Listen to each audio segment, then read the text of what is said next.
niggas, it'll be an honor and a blessing. Better watch how you stepping, cause brotherhood is a weapon. Brotherhood is a weapon. Better watch how you stepping, cause brotherhood is a weapon. If I die for my niggas, it'll be an honor and a blessing. Better watch how you stepping, cause brotherhood I lay my life down right now for all my sisters and brothers, because I love them. I see them dapping and hug them. It's amazing to see how well we adapt from the struggle. Born again from a life of sin, trapped in the gutter. My mind frame was to kill my own kind. Feeling inferior, waking up ready to die. Run with them killers, so it's just a matter of time. For why take your life or let you take mine? That's when I realized the slaves killing slaves while the white man live to get old. We in them graves, shit got me feeling played. I opened the Bible, went through them records, found out we was royalty, a nation to be respected. But in this world we rejected, we hated for our complex. Still fighting to get accepted. We hear the truth and reject it, but love is getting corrected. And all my niggas correct me. The commandments, the foundation we erected. Brotherhood is a weapon. Brotherhood is a weapon. Better watch how you stepping, cause brotherhood is a weapon. If I die for my niggas, it'll be an honor and a blessing. Better watch how you stepping, cause brotherhood is a weapon.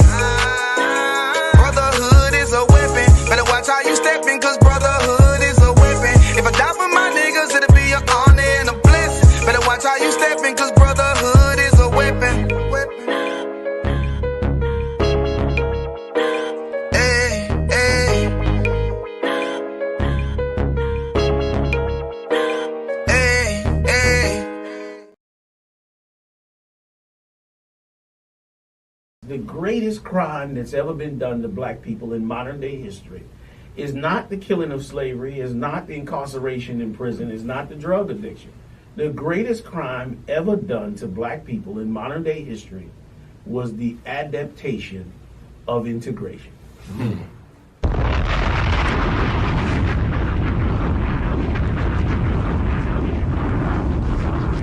Integration, while praised today as the greatest thing that happened to us, actually became the greatest nightmare for us.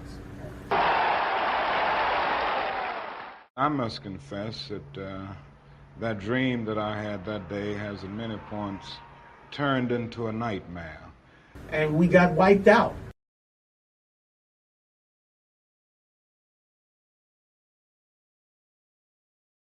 Shalom, Israel. And when I mean Israel, I'm talking about the black, Hispanic, and Native Indians. The Lord's 54th annual Passover is going down again this year, sundown, April 1st at 500 South Salisbury Street in Raleigh, North Carolina at the Downtown Conventional Center. It's got enough room for all of us. The Lord's 54th annual Passover. Last year, brothers and sisters showed up from all over the world, rocking ancient garments and glorious apparel in order to serve the Most High in Christ. Now, it's that time again. Commander General Yohanna is putting out the decree for all brothers and sisters to show up sundown, April 1st in Raleigh, North Carolina. Join us at the Sheridan in Raleigh, the hotel right downtown. It's at 421 South Salisbury. The Passover is right up the block at the Convention Center, literally within walking distance. Make sure you pull up. Make sure that you do your due diligence, because rooms are going fast and they are limited this weekend. You understand? We have months in advance of preparation. Do not wait till the last minute to get your room. The Lord's 54th annual Passover, Saturday, April 1st in Raleigh, North Carolina. Join us there. It's about time, sending curses to them enemies.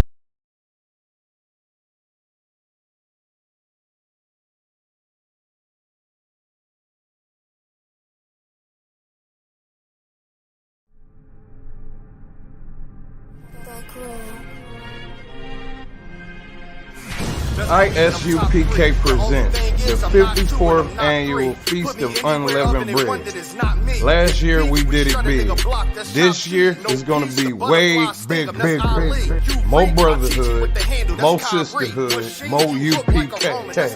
On Sunday, April 2nd, 2023, we're going to be at 421 South Salisbury Street in Raleigh, North Carolina at the Sheraton Raleigh Hotel Ballroom. We're calling all blacks, Hispanics, and Native Indians to come join us.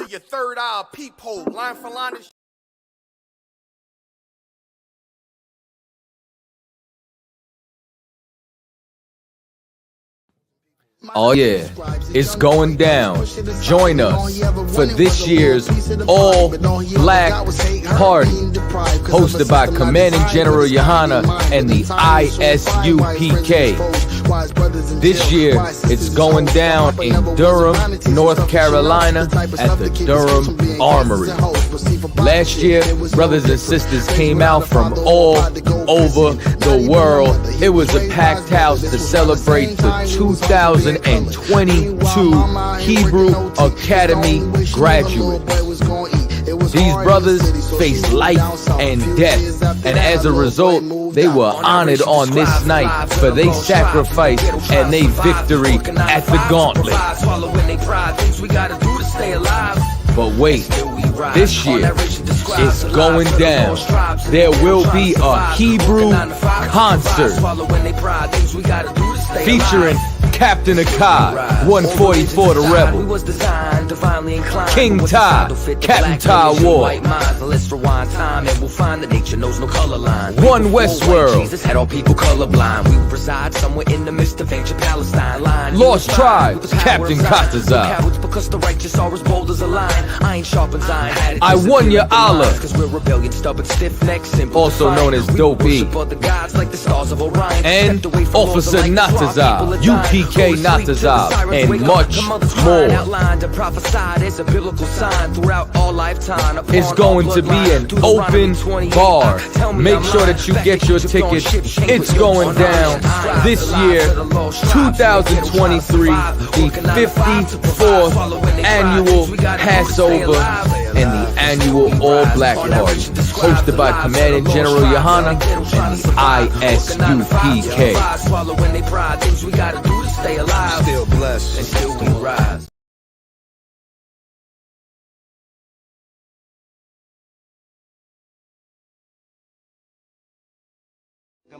Shalom Israel, this is a public service announcement to all the sisters out there. Y'all already know what time it is. Them Passover corsages is blooming absolutely right this year. If you a married sister, rock that red corsage. And for all the single sisters out there, the white corsage was made just for you. Stop playing. You cannot be Passover ready without rocking one of these. Just $10 to complete that fit for the Lord's 54th annual Passover. Pre-order yours now. Click the link below for more info. For just $10, I got a feeling that this is just the right batch of flowers to have you looking on point and official. Sisters, make it your business to get you one, and we hope to see you there. Shalom Israel. So I spit juju, I change the whole thing. Taking my style, I'm far from a lane, girl, just let me put it down, baby. She on the road, can't get around in my coupe, me and you, we just cruising through the town lately. Ask me some questions, girl, do you mind? What would it take to make you mine, please? Tell me be you, and we can try. So I spit true, I take the whole thing. Taking my style, I'm far from a lane, girl, just let me put it. Hey, Shalom Israel, this is a public service announcement to all the sisters out there. Y'all already know what time it is. Them Passover corsages is blooming absolutely right this year. If you a married sister, rock that red corsage. And for all the single sisters out there, the white corsage was made just for you. Stop playing. You cannot be Passover ready without rocking one of these. Just $10 to complete that fit for the Lord's 54th annual Passover. Pre-order yours now. Click the link below for more info. For just $10, I got a feeling that this is just the right batch of flowers to have you looking on point and official. Sisters, make it your business to get you one, and we hope to see you there. Shalom Israel. So I spit juju, I change the whole thing. Taking my style, I'm far from a lane, girl, just let me put it down, baby. She on the road, can't get around in my coupe, me and you, we just cruising through the town lately. Ask me some questions, girl, do you mind? What would it take to make you mine, please? Tell me be you, and we can try. So I spit true, I take the whole thing. Taking my style, I'm far from a lane, girl, just let me put it.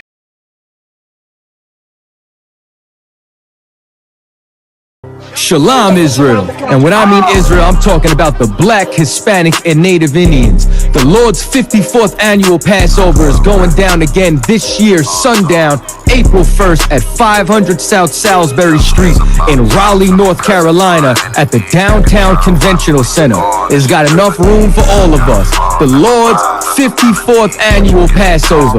Last year, brothers and sisters showed up from all over the world, rocking ancient garments and glorious apparel in order to serve the Most High in Christ. Now, it's that time again. Commander General Yohanna is putting out the decree for all brothers and sisters to show up sundown, April 1st in Raleigh, North Carolina. Join us at the Sheridan in Raleigh, the hotel right downtown. It's at 421 South Salisbury. The Passover is right up the block at the convention center, literally within walking distance. Make sure you pull up. Make sure that you do your due diligence because rooms are going fast and they are limited this weekend. You understand? We have months in advance of preparation. Do not wait till the last minute to get your room. The Lord's 54th annual Passover, Saturday, April 1st in Raleigh, North Carolina. Join us there. It's about time, sending curses to them enemies.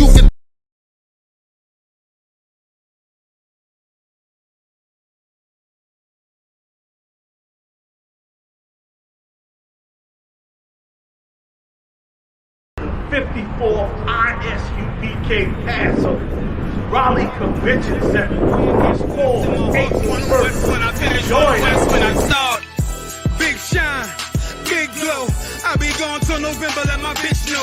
I'm back by the winter, bubbling like Crisco. I need my pockets all swollen like a lymph node. Talking out the side of your neck, get you a slit throat. I stay broke, don't care if I got $1 million. Looking down on me, I put your brains on the ceiling. Fuck kicking down the door, we bout to demo the building. Fake cats all in these groups, I wonder who ya. Shoot ya off your pulpit, hallelujah. 4-pound gun youngin' down like it's a cougar. On my feet, combat boots, or is it Puma? Words spreading around about me, none of it rumor. All truth, very big facts, very large caliber on very small gaps, compact pistols, ladders, and all that. About to throw the switch in the Nina for rapid fire. Got the 5.7 equipped with the magnifier. Boom shakalaka equipped with the rim rocker. We ain't really got beef, yeah, Ramak with a bin shot ya. The best rhymer, Simpak and Big Papa, Big Llama, Big Juice, I'm Big Jamba. Quarter tank of gas around in a big body. In my shop, here was far from the world. Lord, he did the right thing, because he stood up with the Most High, and he's standing up with the Most High. He parted the Red Sea, and the entire nation of Israel walked out of slavery. One West bedded, one West pumping through my blood, don't forget it. One West in my brain, one West in my heart, one West when I'm finished, one West when I start. This is the Raleigh Convention Center. It's a big lobby too. Yes, sir. Yeah. Convention Center, taking it to the next level, worldwide. Yes, sir. So these are the 2 escalators. Yeah. Yes, sir. Yep. It's 2 here. So up. we'll be in A and B. Right? Right. So A and B. So we'll have from here to the back there. So Coming up. restroom. So back A and B. Yeah. Yeah. Okay. Yeah. So from here, I believe. They said that corner, that corner, that. Huh?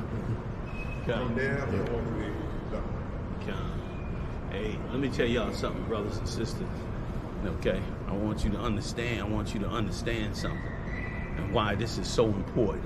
Because when Satan tried to overthrow the truth, it was but a handful, and I mean a small handful of brothers that came together. Big shout out to General Muhammad, General Maya, General Haas, General Shalmar, General Kathum Gabar, and General Q, and all the captains and soldiers that came through, and all the beautiful sisters. It was just a handful of brothers. And Satan thought to overthrow this truth, which is why we've been coming together for 54 years to promote this truth, and why you got to be here, why I want you here. I'm just telling you straight up. You know what I'm saying? This ain't even a promotion. This is why I want you here. Take a look at this. Give him a panoramic of this right quick. All the way around.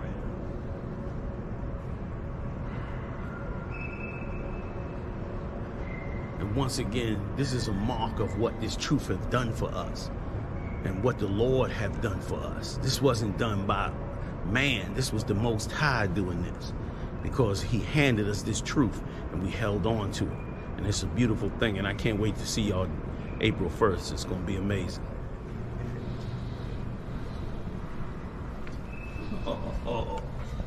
Oh, man.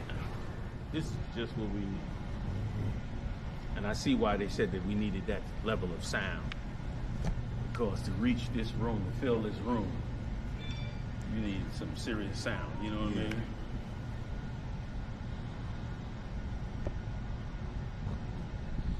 So, yeah, right here. Let me see if there. Anybody in here? Good. Appreciate it. Yep. So this would be the male dressing room. Male dressing room. Okay. All right. Oh, it's nice size too. Okay. Yeah. All right, fam. This is a perfect male dressing room. You got bathrooms over here, showers. Turn around. You can take a look at that. I'll get in here and get set up. So do exactly what you need to do. You know what I mean? And once again, it's deserving of the brothers who have been so strong to hold us down for you to be just as strong and join them April 1st. It's an amazing thing. That's it. All right.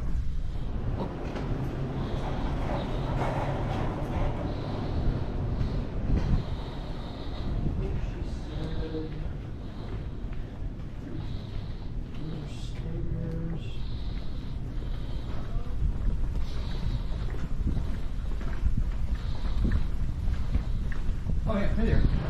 Look at this wonderful, wonderful kitchen. So big shout out to SHALAM Pod. Your work is in good hands. Can we do a circle right quick? See how wonderful the workers in center plate handle their business. Thanks for allowing us to put you on tape. Showing what a great kitchen and a great operation this is.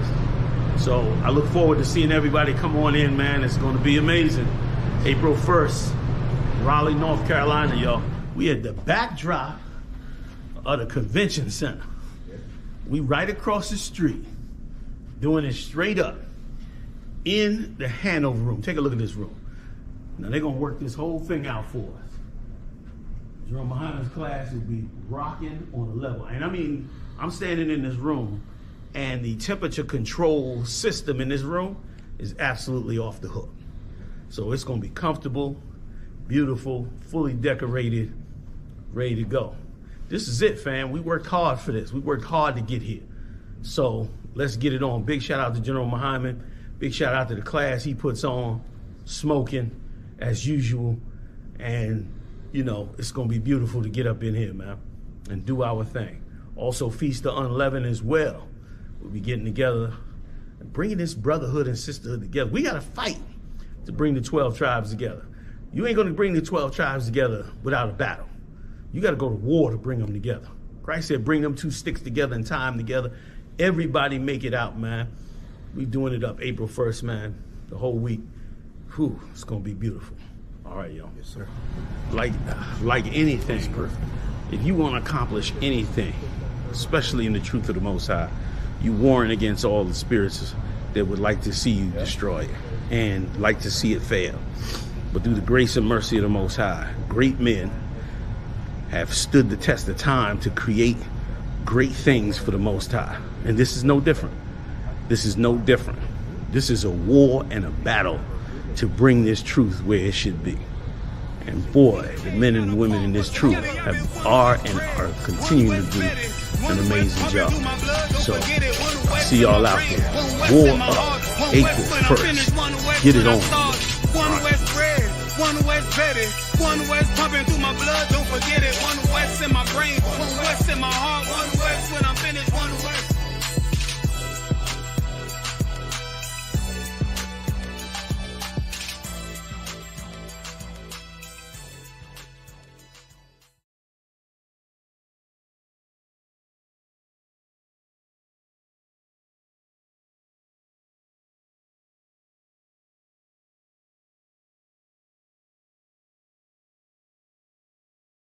the greatest crime that's ever been done to black people in modern day history is not the killing of slavery, is not the incarceration in prison, is not the drug addiction. The greatest crime ever done to black people in modern day history was the adaptation of integration.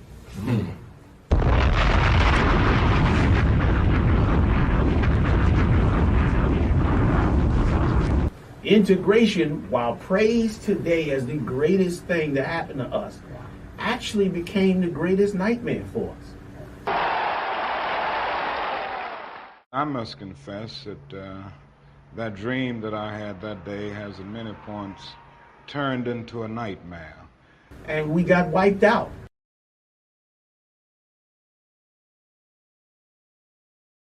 If I die for my niggas, it'll be an honor and I'm blessed. Better watch how you stepping, cause brotherhood is a weapon.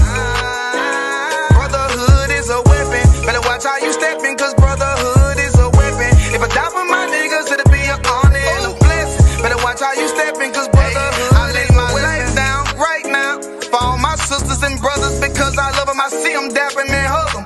It's amazing to see how well we adapt from the struggle. Born again from a life of sin, trapped in the gutter. My mind frame was to kill my own kind. Feeling inferior, waking up ready to die. Run with them killers, so it's just a matter of time. For why take your life or let you take mine? That's when I realized the slaves killing slaves while the white man live to get old. We in them graves, the shit got me feeling plain. I opened the Bible, went through them records, found out we was royalty, a nation to be respected. But in this world we rejected, we hated for our complexion. Still fighting to get accepted. We hear the truth and reject it, but love is getting corrected. And all my niggas correct me. The commandments, the foundation we erected. Brotherhood is a weapon. Brotherhood is a weapon. Better watch how you stepping, cause brotherhood is a weapon. If I die for my niggas, it'll be an honor and I'm blessed. Better watch how you stepping, cause brotherhood is a weapon. Brotherhood is a weapon. Better watch how you stepping, cause brotherhood is a weapon. If I die for my niggas, it'll be an honor and I'm blessed. Better watch how you stepping, cause brotherhood is a weapon. Hey, hey. Hey, hey. Shalom, Israel. And when I mean Israel, I'm talking about the black, Hispanic, and Native Indians. The Lord's 54th annual Passover is going down again this year, sundown, April 1st at 500 South Salisbury Street in Raleigh, North Carolina at the Downtown Conventional Center. It's got enough room for all of us. The Lord's 54th annual Passover. Last year, brothers and sisters showed up from all over the world, rocking ancient garments and glorious apparel in order to serve the Most High in Christ. Now, it's that time again. Commander General Yohanna is putting out the decree for all brothers and sisters to show up sundown, April 1st in Raleigh, North Carolina.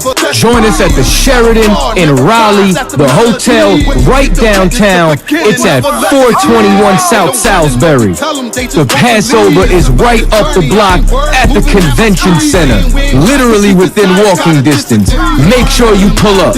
Make sure that you do your due diligence, because rooms are going fast and they are limited this weekend. You understand? We have months in advance of preparation.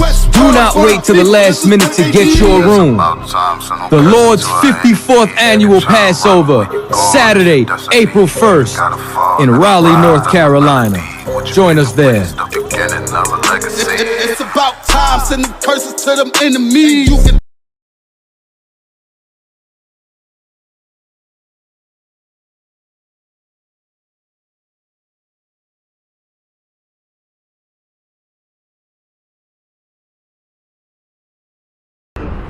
I.S.U.P.K. Passover, Raleigh Convention Center.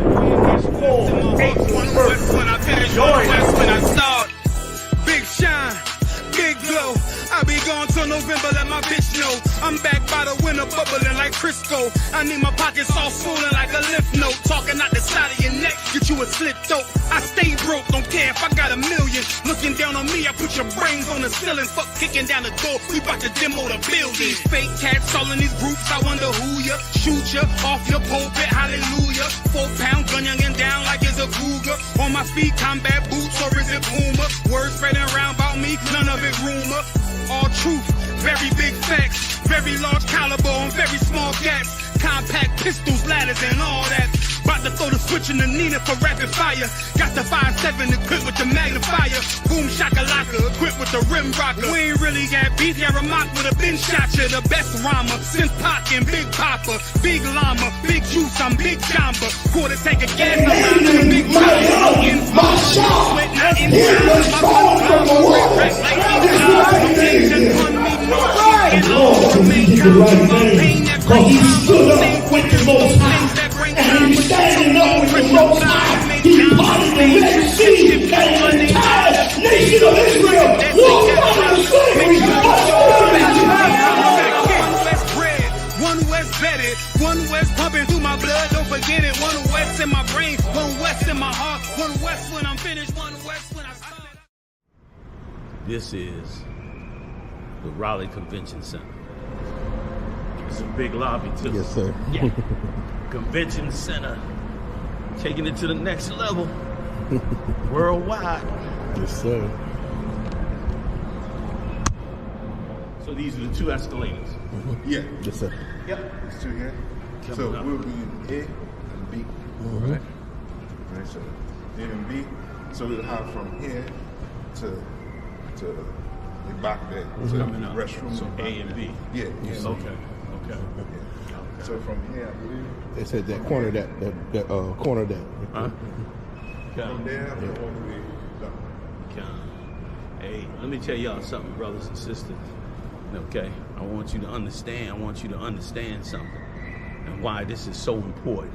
Because when Satan tried to overthrow the truth, it was but a handful, and I mean a small handful of brothers that came together. Big shout out to General Muhammad, General Mayah, General Haas, General Shalmar, General Kathum and General Q, and all the captains and soldiers that came through, and all the beautiful sisters. It was just a handful of brothers. Satan thought to overthrow this truth, which is why we've been coming together for 54 years to promote this truth, and why you got to be here, why I want you here. I'm just telling you straight up. You know what I'm saying? This ain't even a promotion. This is why I want you here. Take a look at this. Give me a panoramic of this right quick. All the way around.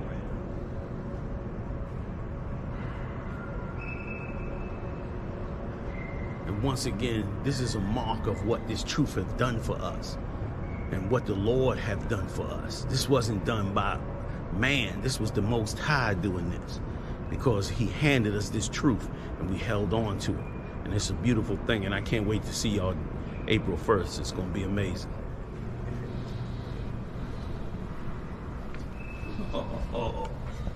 Oh, man. This is just what we need.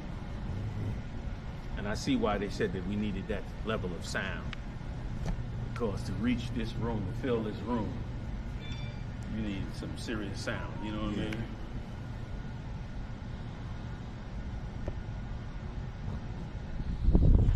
Yeah, right here. Let me see. Anybody in here? Good. Appreciate it. Yep. So this would be the male dressing room. Male dressing room. Okay. All right. Oh, it's nice size too. Okay. Yeah. All right, fam. This is a perfect male dressing room. You got bathrooms over here, showers. Turn around. You can take a look at that.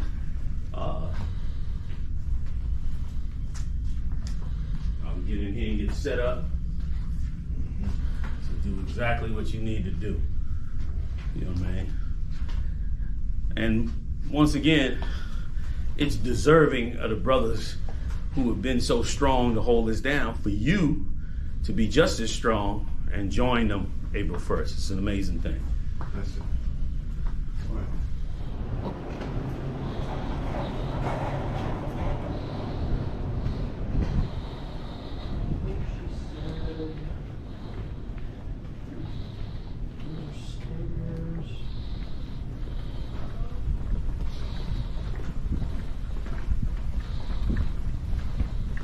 Oh yeah, right there. Look at this wonderful, wonderful kitchen. So big shout out to SHALAM Pod. Your work is in good hands. Can we do a circle right quick? See how wonderful the work is in center plate. Handle their business. Thanks for allowing us to put you on tape. Showing what a great kitchen and a great operation this is. So I look forward to seeing everybody come on in, man. It's going to be amazing. April 1st, Raleigh, North Carolina, y'all. We at the backdrop of the convention center. We right across the street, doing it straight up in the Hanover room. Take a look at this room. Now they're gonna work this whole thing out for us. GEN.YAHANNA's class will be rocking on a level. And I mean, I'm standing in this room and the temperature control system in this room is absolutely off the hook. So it's gonna be comfortable, beautiful, fully decorated, ready to go. This is it, fam. We worked hard for this. We worked hard to get here. So let's get it on. Big shout out to General Muhammad. Big shout out to the class he puts on, smoking as usual. And, you know, it's going to be beautiful to get up in here, man, and do our thing. Also, Feast of Unleavened as well. We'll be getting together and bringing this brotherhood and sisterhood together. We got to fight to bring the 12 tribes together. You ain't going to bring the 12 tribes together without a battle.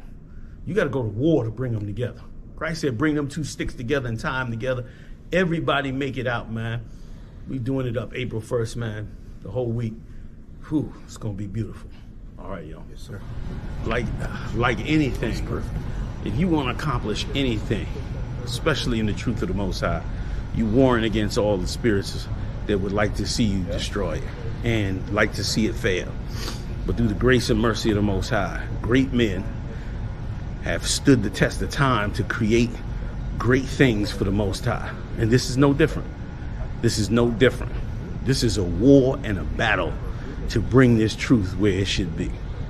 And boy, the men and women in this truth are continuing to do an amazing job. So, see y'all out there. War up, April 1st. Get it on.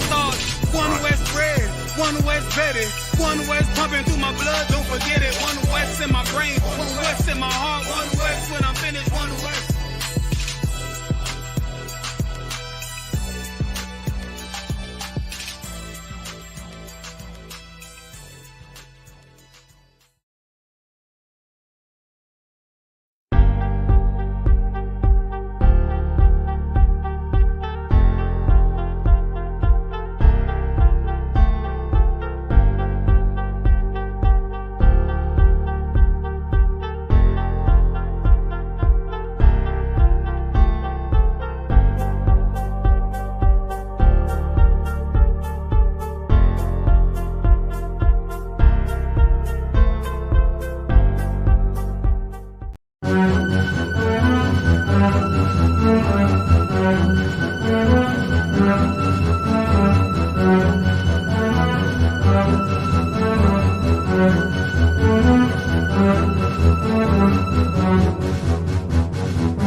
Yabashim Shabrak Thumb. Yabashim Shabrak. What's going on, Akim? What's going on? How y'all feeling? Yeah. Ain't too wild, sir. What's that crazy? What's that crazy? Tawab, sir. Oh shit, we have an invader over there. Oh shit. we have an invader over. We have an invader. What's good on swap holding the door for us tonight. You know what I mean? First time on the show. Sure. Yeah, I mean helping us out here. You know what I mean, with the whole production tonight coming in live from Trinidad. That's Yeah, right. you know, Saturday night, you all know how we do, holding it down for Commander GEN.YAHANNA, hardest working man in Israel. I'm trying to tell you, if you're unsure still, I mean, I don't know what else to say. April 1st is gonna be that ain't a movie act. That's a series. That's live. April 1st gonna be an experience. That's right. I mean, that whole week down there in North Carolina is going to be an absolute experience, man. You know That's what I mean? I don't know what you're waiting on. If you ain't paid that Passover fund yet, you better get to it. That's right. You better get to it. Your electric company gonna wait. You make them wait before for them damn Jordans you bought. You thought I forget about that? You made them wait before for them damn Jordans, for that damn iPhone that you dropped the next day. You made them wait so you can pay $250 and $350 for something. Then go drop that 200 quick, man. You know what I mean? That's right. People coming in from all over, the flights coming in, the damn hotels coming in. You know what I mean? Get up in it, man. Get up in it. The Lord's 54th annual Passover, man. 5454. You know what I mean? It's going to be insane. It's going to be absolutely insane. So, you know what I mean? We're going to rock tonight. You all know we are, as usual, Captain Natha, Captain Passover himself, holding it down there in Carolina, making sure everything is, you know, right and in place for the Hebrew. That's right. You know what I mean? We are Captain Kahan, holding it down as usual. That's right. Live from hell, reporting. We're gonna get all the perspectives tonight. And of course, you know, Officer SHALAM, he's gonna be helping us out with them scriptures, them articles tonight, all the way from Trinidad. That's right. April 1st. You sisters, you take a look at him, man. You see how strong that beard is? Go ahead, If you want to see that gold teeth flash at you in the night, only for you and you alone. He'll be in North Carolina. Just check him out, all right? I'm just saying he's gonna be down there. That's you know right. What I mean? Let's come on down and get this thing rocking, man. Passover, man. Yeah, I mean, Passover is a huge deal. I don't know if you understand. It's, you know, it's really celebrating damn near the equivalent to it might be what you say, independence. America's independence. Damn near. It's like the New Year and Independence all in one day, you know. Yeah. New Year's, Independence, me, and had Thanksgiving. Yeah. All in one. All in one. You know what I mean? All right. So we gonna have a party. You're gonna be green with envy if you miss it. I'm trying to tell you, if you're in driving distance, you're nearby Atlanta, you know, Louisiana. I know it's, you know, 5-10 hours, sometimes 12, but man, make the trek. If you can't fly, make that trek, man. Make that trek, bring the whole family down. You know what I mean? Bring everybody down. The general done, you know, rented out the whole kiddie park for the children to have fun. You know what I mean? They're gonna be in there for hours, man. They're gonna be in there for hours, running, playing, driving the little cars on the go-kart thing. That's right. You know what I mean? He done did the whole 9, man. Don't forget that slave plantation, man. That slave plantation gonna be something else, man. Forget Buchenwald and Auschwitz, man. Forget Buchenwald and Auschwitz. Come down to the Stagville. Stagville gonna be it, man. Stagville, you're gonna walk in the same, you know, steps your foreparents walked in, man. That's right. You know what I mean? Get up in one of them houses, Salaki. Nah, I was just saying, I was agreeing with you. Yeah, man. That's you know, not like you done been there. You done been there. You done get the whole feeling away. Yeah. And that thing ain't no joke. Yeah. They want to miss that for sure. Yeah, it's gonna be something else. And you know for sure, Thursday night all black party. We'll be rocking it out. You know what I mean? They're holding down something there in that armory, that Durham Armory, which is absolutely is an insane venue. You know what I mean? The brothers gonna be performing. All them brothers, all the music you always hear and you don't know who performing, you don't know who's singing it, you know the song hard as hell. Yep. Yeah, I mean, you're gonna be able to be in the venue, you know what I mean, enjoying, you know, what real Hebrew Israelite music supposed to sound like. That's black music. You know what I mean? We say Hebrew Israelite for sure because that's who we are with the Israelites. But that's really black and Hispanic music, man, and Native Indian music. You know what I mean? That's right. Closest thing to what you find in the Bible. So y'all come on down, man. We're gonna rock. Not like Uzi Vert rock. We ain't gonna rock like that. We ain't gonna party out here. We ain't doing that. Hell no. But we're gonna do it the masculine way, you know what I mean? That's right. So what's your like on the list? Which one, man? That list is nice with stories tonight. So that list is to do the one with the abortion. Let's get it. What number you at? Let's see what number it is.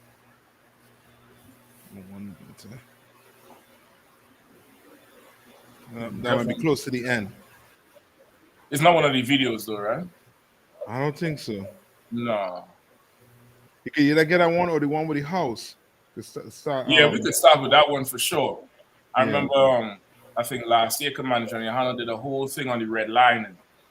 And the redlining laws, you know what I mean? Yeah. So that's I believe that's number 2.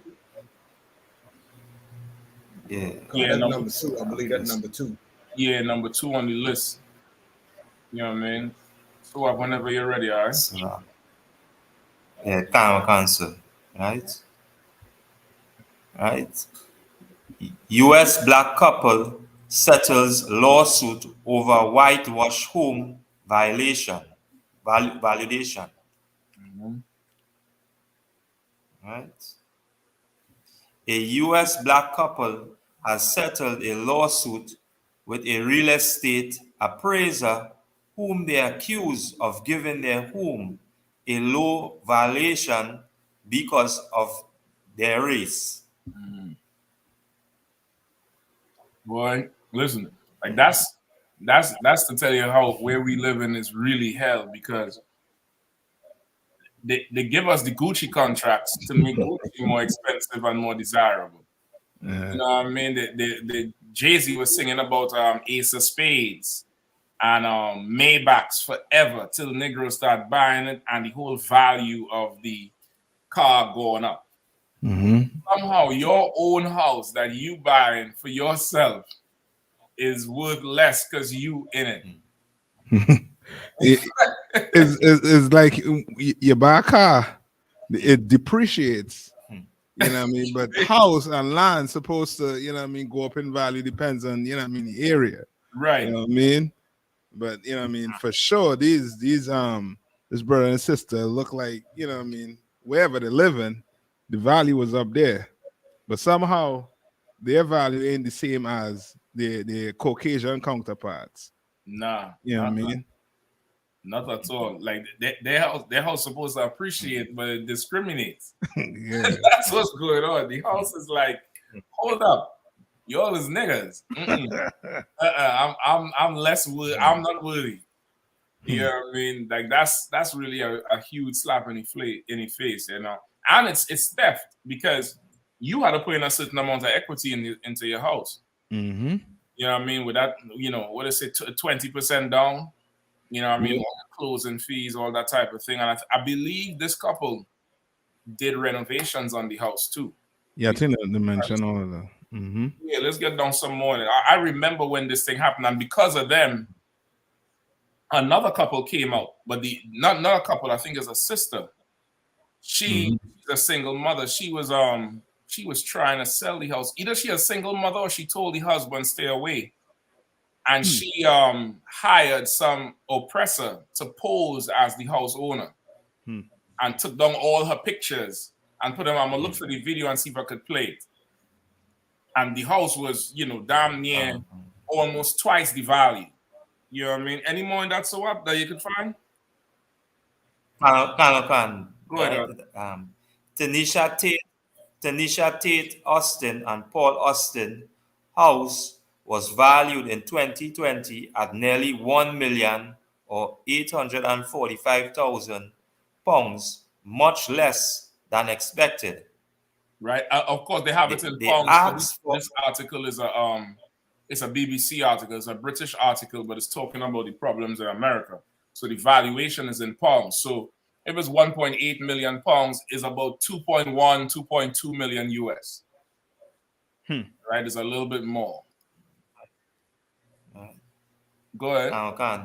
They asked for an appraisal with another firm, this time with a white friend posing as the California home's owner.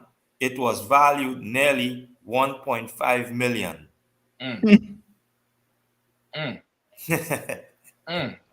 Can I say one thing, Captain? Please. Thank you, Dr. Martin Luther King Jr. That's right. Because even to this day, that those lines that they say that they're erased, there's still those invisible lines there. And you now, in essence, have to pay a racial tax for integration with redlining, because it's still there, but there's a racial tax that's applied to even the economics of what we do. That's and right. Every Black History Month, we, in essence, give credit to another nation for our progression. Yeah. That's the highlight of Black History Month. We go from slavery to integration, and integration is the highlight. There is no more progression after that. Meaning we join them, and now we got a better life. But do we really have a better life? We would have been able, if we would have stayed segregated, we would be able to carve out a section of the housing market to whatever price we would want to. Yes. You understand? Look at what Joseph did with Goshen. Right. I mean, he, in essence, gave Israel, his brothers, a land grant and cornered the market. And now this is what goes on, even with the wealthiest among us. They still not given a fair shake in America and abroad, man. Let this be a watershed moment to all those brothers and sisters that's in real estate. Right. We have brothers and sisters that reach out to the UPK, that's in contact with the UPK, that's in real estate, that know how things work, and they elements in real estate, in acquiring land and opportunities for our people. This is why we implore everybody, like Captain Shock said earlier, to get down to the Passover, man, Raleigh, North Carolina, man. We got a lot to discuss. A lot of you have opportunities that you're supposed to be bringing to Commander GEN.YAHANNA. Information you're supposed to be bringing to the priest, so we can sort these things out and strategically move on what we're supposed to do to secure our nation. I yield. That's right. Yeah. And as I say, you know what I mean, it's almost like like it's a wake-up call to the rich to let them know that their value ain't the same as, you know what I mean, as the oppressor's value. You know what I mean? It's like a wake-up call. It's like, you know what I mean, it's like what you had to say a long time ago, Kahan at camp, when you said like some of us think that there's an expiry date on racism.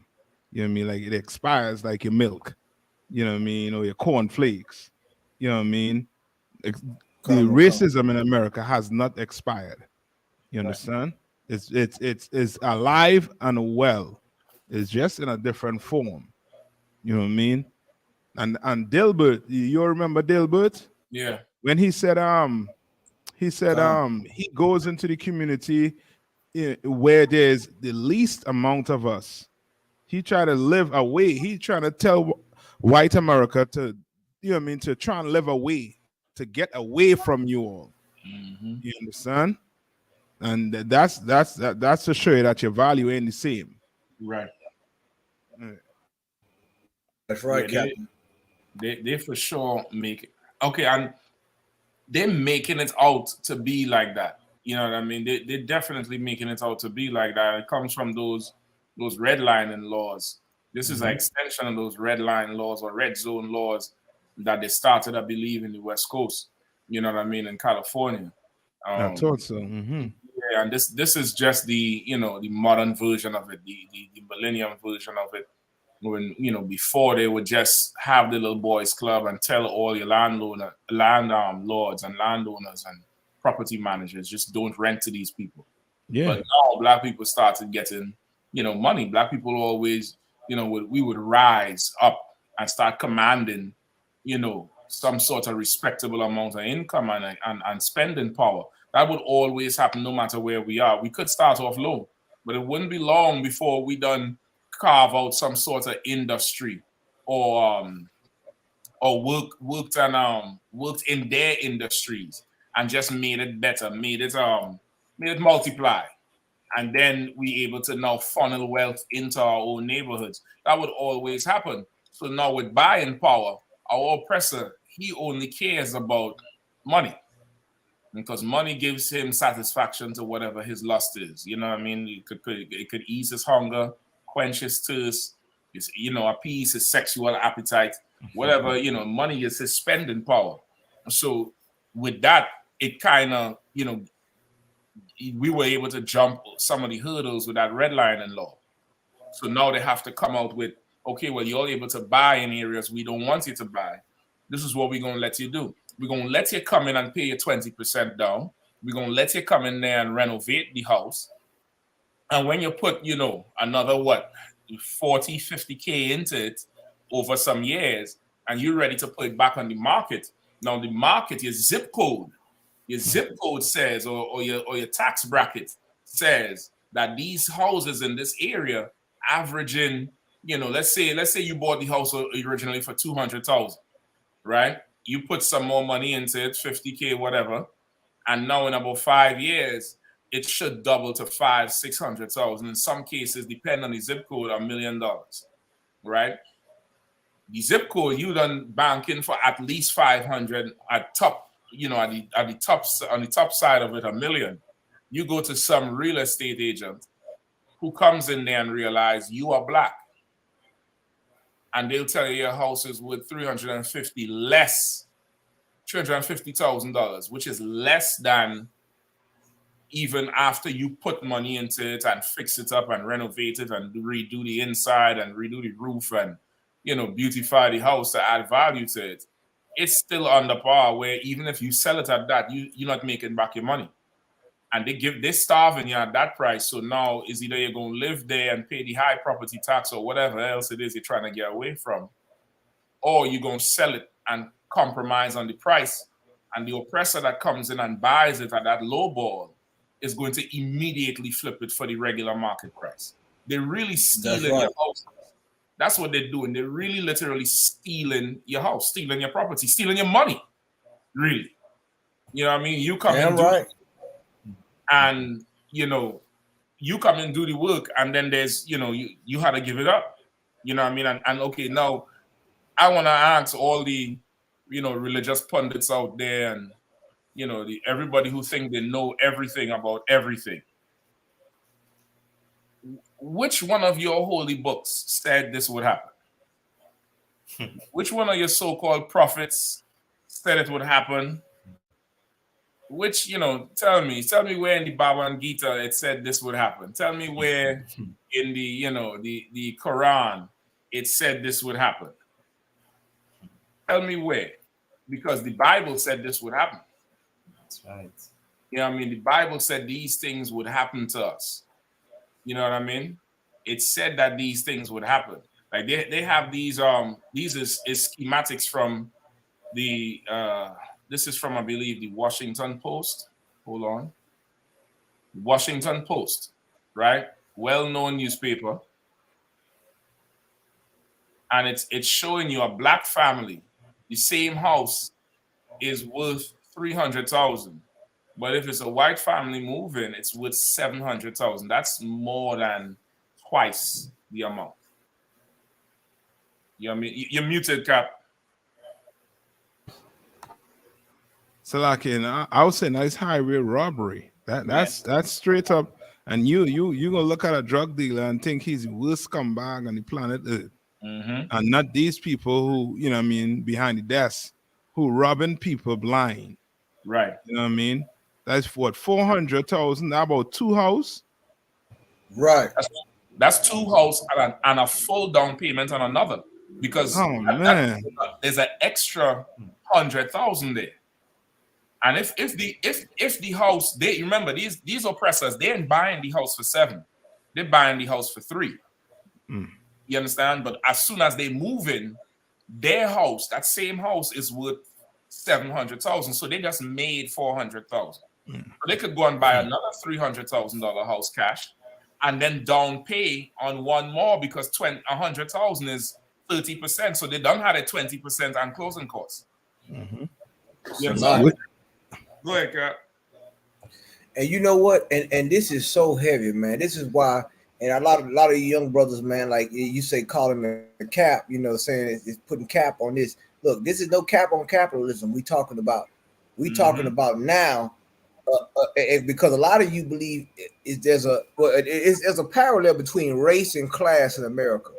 A lot of black people think because they get in a different class system in America, a different tax bracket, that they have escaped their race. They have escaped race. This right here shows you that no matter how far you go, that this is a system. Oppression is systematic. This is why the rich among us have to understand the plight of the poor, because we're connected. You have letting class divide, you letting your wealth divide you from the poor, and even understanding what's going on with this, that you're still being blackballed. You're still being robbed, you know what I'm saying, of a house. You know what I'm saying? And let me tell you something. And we ain't talking about inflation, but this is why this whole Passover is spiritual. The Lord said, even on the Feast of Unleavened Bread, let no yeast be found in all of your houses. Right. God said that he connected all of us. You know what I'm saying? Rich or poor, you had to dwell in booths during the Feast of Tabernacles. All these things, these holidays, these holy days brought us together. You get in their neighborhood and you think you get in a fair shape, they can buy you out of a house. They can buy you 2 houses up the block. Imagine that. Double. And you want to talk? I ain't talking about Monopoly. We ain't talking about Monopoly here. Right. Those that play Monopoly. You know what I'm saying? We talking about the real deal. Yeah. You understand? This is right. And this is the Washington Post. We don't work for the Washington Post. We don't work for the Associated Press. But these numbers now, they're not lying right here. No. 2 different realities on the same street in the same neighborhood. And you want to talk about living in the same world? Say what, Cap? I said the same exact house. Come on, man. The same exact house. But you want to argue with I.S.U.P.K when we tell you that we live in a different world. The world that Christ died for is not the same world that they live in. It's our world. That's right. I yield, Salaki. Yep. If I could, I found this this was a tape here. I think the general covered this not last year, could be year before, brother. And this is an absolutely ridiculous tape here. Okay, so this sister marries this oppressor, right? Yeah. And brother, it's ridiculous. Really, it kind of serves her right for, trying to raise her level. But at the same time, this is the things that we are reduced to as a people because of the oppression, right? She married the oppressor thinking, her life was going to be better. And she got to realize just how much she is not like him. If I could play some of it, please. So uphold for me Deuteronomy 28 and verse 30. Very sad about doing this, but kind of wanted to document it. A woman in Florida is recording the moment she has decided to do something really hard. Because it does seem like one of the few ways that we can achieve economic fairness by just having my husband be in the house by himself and taking down all evidence that he has a Black family. Her name is Abina Horton. She is a labor and employment attorney. And this is her husband, Alex Horton, an artist. Last June, they set out to get an appraisal of their home in Jacksonville, Florida, hoping to refinance and pay down the mortgage. A home filled with books and photos and love. Her family, his family. But when the appraiser came, Abina was there and said she felt something unsettling. It clicked in my mind almost immediately that I understand what the issue was here. Why did I let myself forget that I live in America as a Black person? No. This is what has get me with some of our people. Oh my goodness. Salakia Cap. Go ahead. She had a marriage also. Listen, I don't know what as he said, oh my goodness. I don't know why I forgot I was in America. Where you thought you was in? You thought you was in Oz? You thought your name was Dorothy and you was in Oz. Cap, as the Lord said, who told you was naked? Oh man, give me my hand. Who told you? Come on, man. That's right. We try to cover ourselves with these fig leaves of America. Yep. Some of you try to cover yourself with the dollar bills of America, with Benjamin Franklin and George Washington, and you think they're gonna wash off the blackness. Listen, not only that, okay, she at least wanted to forget, or for some reason forgot. But you got what black people in the world view as an outspoken or making a statement image about yourself by wearing them dreadlocks. Like, if you really forgot you were black, you would have that perm. You would dye your hair blonde, or you would, press your hair out. Like, this is the thing. You want to be black conveniently. Yeah. You want to be black, when it's time to snap. Ooh, snap your fingers and all them kind of, the open mic poetry bullshit they like to do, and talk about our blackness.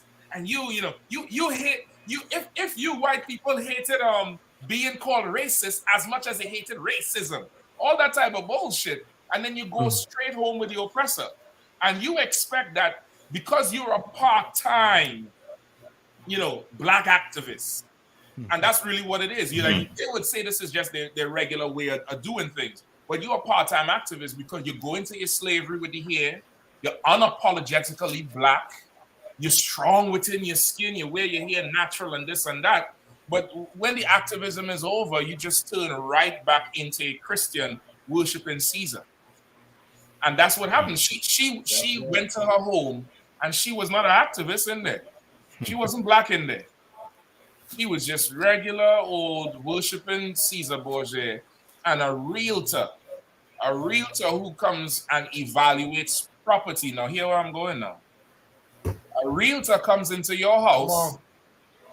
You think they're coming to evaluate the property of the house, but the realtor evaluated you. Yep. Because you are his property. That's right. Snap your fingers. Come on, Cap. No, snap your fingers. Snap your fingers. Snap your fingers. Snap your fingers. Snap your fingers. Come on, man. Like, that is absolutely crazy. But yet still the UPK is, we out our minds. We crazy. We need to go get a job. We need to go get a job. We need to shut our mouth. And you rather go through this. And don't forget, Cap, they say we racist. And they say we racist. You know what I mean? The realtor is not racist, but we racist. Cap, Salaki, it seems like we understand numbers better than they do. I mean, I don't want to blow our own trumpet over here, but it seems like that we understand numbers and the cost, and not only the cost, but the value of the situation more than they do. Right. How can you, as a black woman, once again, like Captain Shock said, you got a lot of add water activists out here. You got a lot of woken tokens that's running around Black America. And you on our radar. I think you're not on our radar. We gonna cross paths with some of you, because some of you've been saying things you shouldn't have been saying, and you've been speaking on things you shouldn't have been. You're not qualified to speak on, and then you wanna cash in your black card all of a sudden. Now you want to be respected as a black woman. You understand? But once again, what did Christ say? No man can serve two masters. Yeah, that's right. You gonna have to pick a side eventually, man. Like, you can't expect black people to run to your rescue when you laid up with somebody like this. Yeah, that's like so like just to throw in, that's like the Chicago mayor. But continue. Yeah. the water. You know, Yep. perfect example. Perfect example. Mhm. You got black people because of integration with these fabricated minority groups. They want dual citizenship. Mm-hmm. You know what I'm saying? They want the best of both worlds, as they say. They want to be able to freely move among the LGBTQI and among the black our people. But you don't understand. You like a Trojan horse among us because you bring in things that the Lord said not to bring in. You want to bring in different things and different ideology and things like that, which is why the Lord said He has severed us from other people. Right. Yeah. He wants us holy. You can't escape who you are. You're never going to escape who you are. Exactly. If you was to go to, if the white man was selling land, if our oppressor was selling land on Mars, you would get the lowest value of Mars. That's right. I yield. Listen, you ain't never lied because, okay, and just from a family perspective, like not only is she bringing in, you know, certain things into our community, but the imagery, the optics, as you like to say, the optics alone gives a certain false hope and false confidence to some sisters and brothers, of course, because short term, you know, they show off the benefits until the realtor come and tell them the value. So, you know, our people, our people are very carnal. Blacks, Hispanics, and Native Indian. You know, we play for what we see, what's there on the table. We don't have too much long-term vision and planning in our people. That's why the Lord gave us prophets and priests who could tell you, you know, what's longer down the road and don't play the short game. But for the rest of our people in the world, the imagery here before the realtor is one of success, is one of, you know, you've achieved something.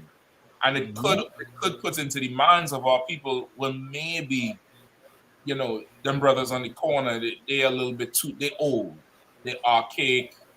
That's an old way of thinking. We in 2023, love is love, and you know, we all the same, and then the realtor shows up. You know what I mean? Let me get a little bit more. Alex Horton, an artist.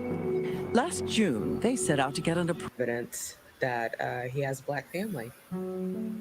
Her name is Abina Horton.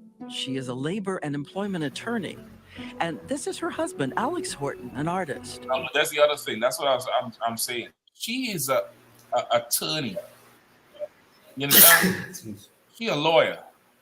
She's a labor and something attorney, meaning she dealing with injustices. Her husband ain't a chief justice. He's not a judge. He's not even a paralegal. That nigga draws for a living. Exactly. He's a dilbert. She Larry Dilbert, hell. He gets a ton of little pencils and paint and doodles on a canvas on a sheet. Meanwhile, she went to law school. You know, law school is in total is about 7 years. Could be more. It could be more.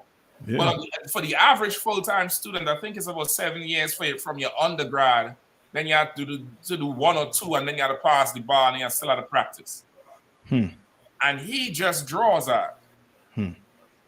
He blow paint on a paper with a straw. With a straw, and just take the brush and turn on some old crazy Creed music, and just masterpiece. And he comes home, she paying the bulk for the damn house, and he just paints it. Boy, oh boy. And Cap, what you saying so heavy? She believe in his vision. And guess what? Even though she's a lawyer, and she has a career that pays more than him, the value of the house is based on his whiteness. Exactly. Not her career, not her black. That's a heavy point right there, Captain. Oh my God! Like you wanna, for those Negroes who think, I'm sorry, go ahead, Captain. I know you about to drop it on. I'm gonna say, hold up now. That's a white man painting in there. Go ask Biden's son how much his painting costs at. It's more than what she making. Come on. That's heavy. And let me tell you something. You're right, Cap. Let me tell you, and make sure when they paint that picture, they add color to it. because we getting real live and in living color tonight on America on Fire. Damn If right. you think that we not gonna unpack this story all the way with what's going on with the housing market and an extension of redlining, you understand? And you LGBTQI people, you black LGBTQI, we ain't forgot about you either. It's going on with you too. You think you can hide behind that rainbow? Your white lover has to make sure they have to do the same thing with the LGBTQI when you move into a neighborhood. Yep. You understand? This is what goes on because you cannot escape God. You can't escape who you are. You can't escape. You are the children of Abraham, Isaac, and Jacob. And there's nothing you can do to the Lord don't break no covenant. That's what we don't understand. Right. America has given us the illusion that we got a choice. But let me tell you, you better read this Bible. The Lord said, look, you don't have a choice. The Lord don't break no covenant. And he said, if I don't take you, I'll take your children. But he gonna get his nation. Some way, somehow. By force or by choice. Yep. That's right. And so heavy too. I don't know if you all heard about the situation that's going on with banks right now. The mortgage rates, I believe they're going up. And this bank, Silicon Valley Bank, SVB, they went under recently. And they said that the people who invested in that bank, if I'm not mistaken, they say in excess of what, $250,000, right? A person. And that bank is under right now. And you ain't hearing nothing about it. If that was black people, they would have been blaming us.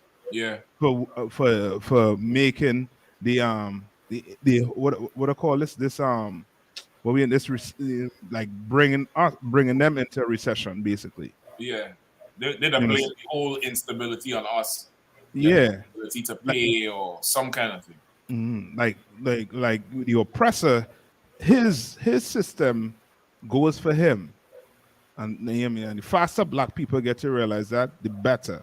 You understand? And they're going to understand that we're going to have to basically separate from him, or else we'll be in the position like this sister right here, who thinks that, that she basically identifies as a white woman.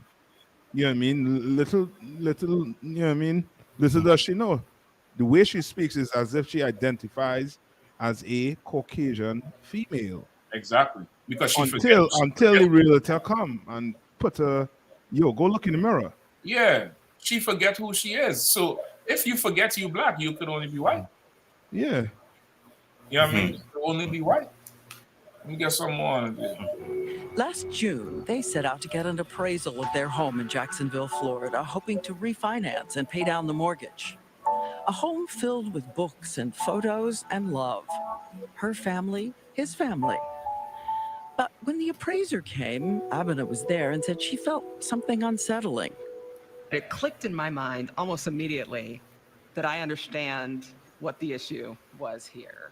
Why did I let myself forget that I live in America as a black person and that I need to take some extra steps to get a fair result? The appraisal comes back. It is shockingly low. Even the bank couldn't make sense of that number.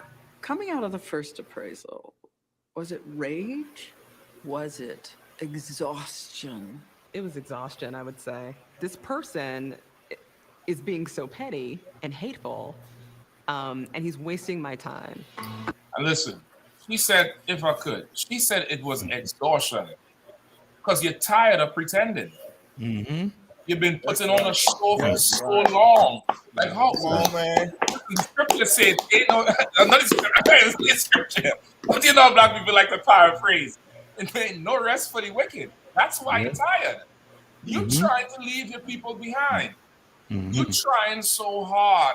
And this person came in and saw you and devalued your house when all you had to do was say, okay, no problem, I'll go get a second opinion. People do it with cars all the time.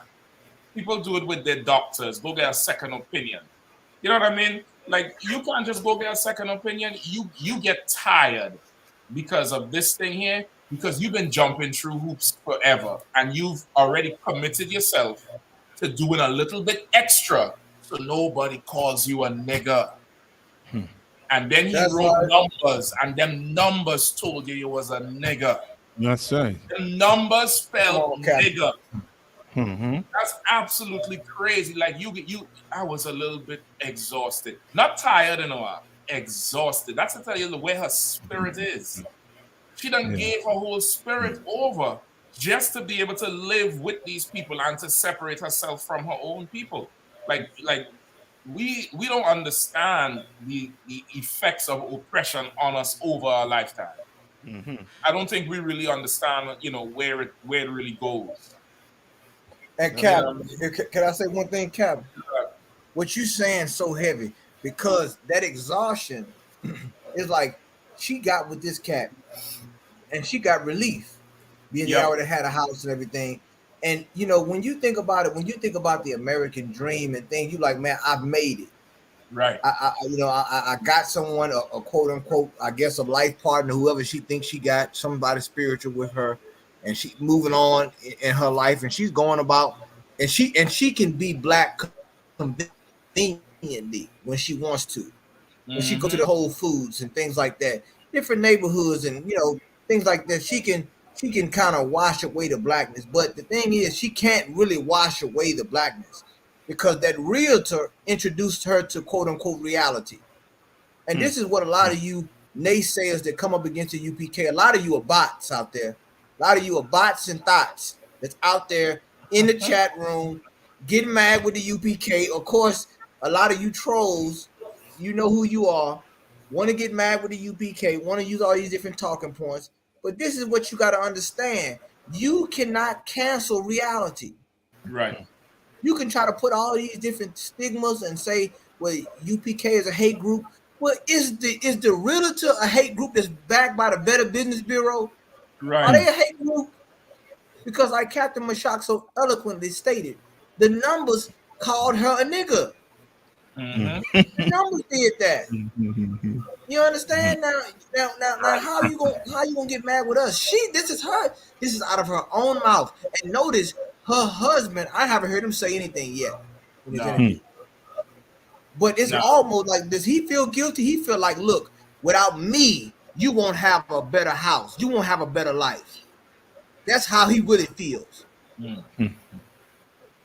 I'm your ticket to having a better life. Thank you, Dr. Martin Luther King Jr. Yep. Or is he looking at her as, damn, bitch? I thought I came up with a lawyer, but I realized, come on, you holding me down. Come on, I need to level up. You holding me back. It's crazy. You know what I mean? Let me get some more. Is being so petty and hateful, and he's wasting my time. So she decided to get a second appraisal with a new appraiser. Same house, but something different. Hey, it's Abena again, and back with another edition of the things that we are taking down from our walls. There are a few things in my house that are demonstrably black. So clearly the pictures that we have all over the house with all of our family members, with my grandmother getting married back in the 40s.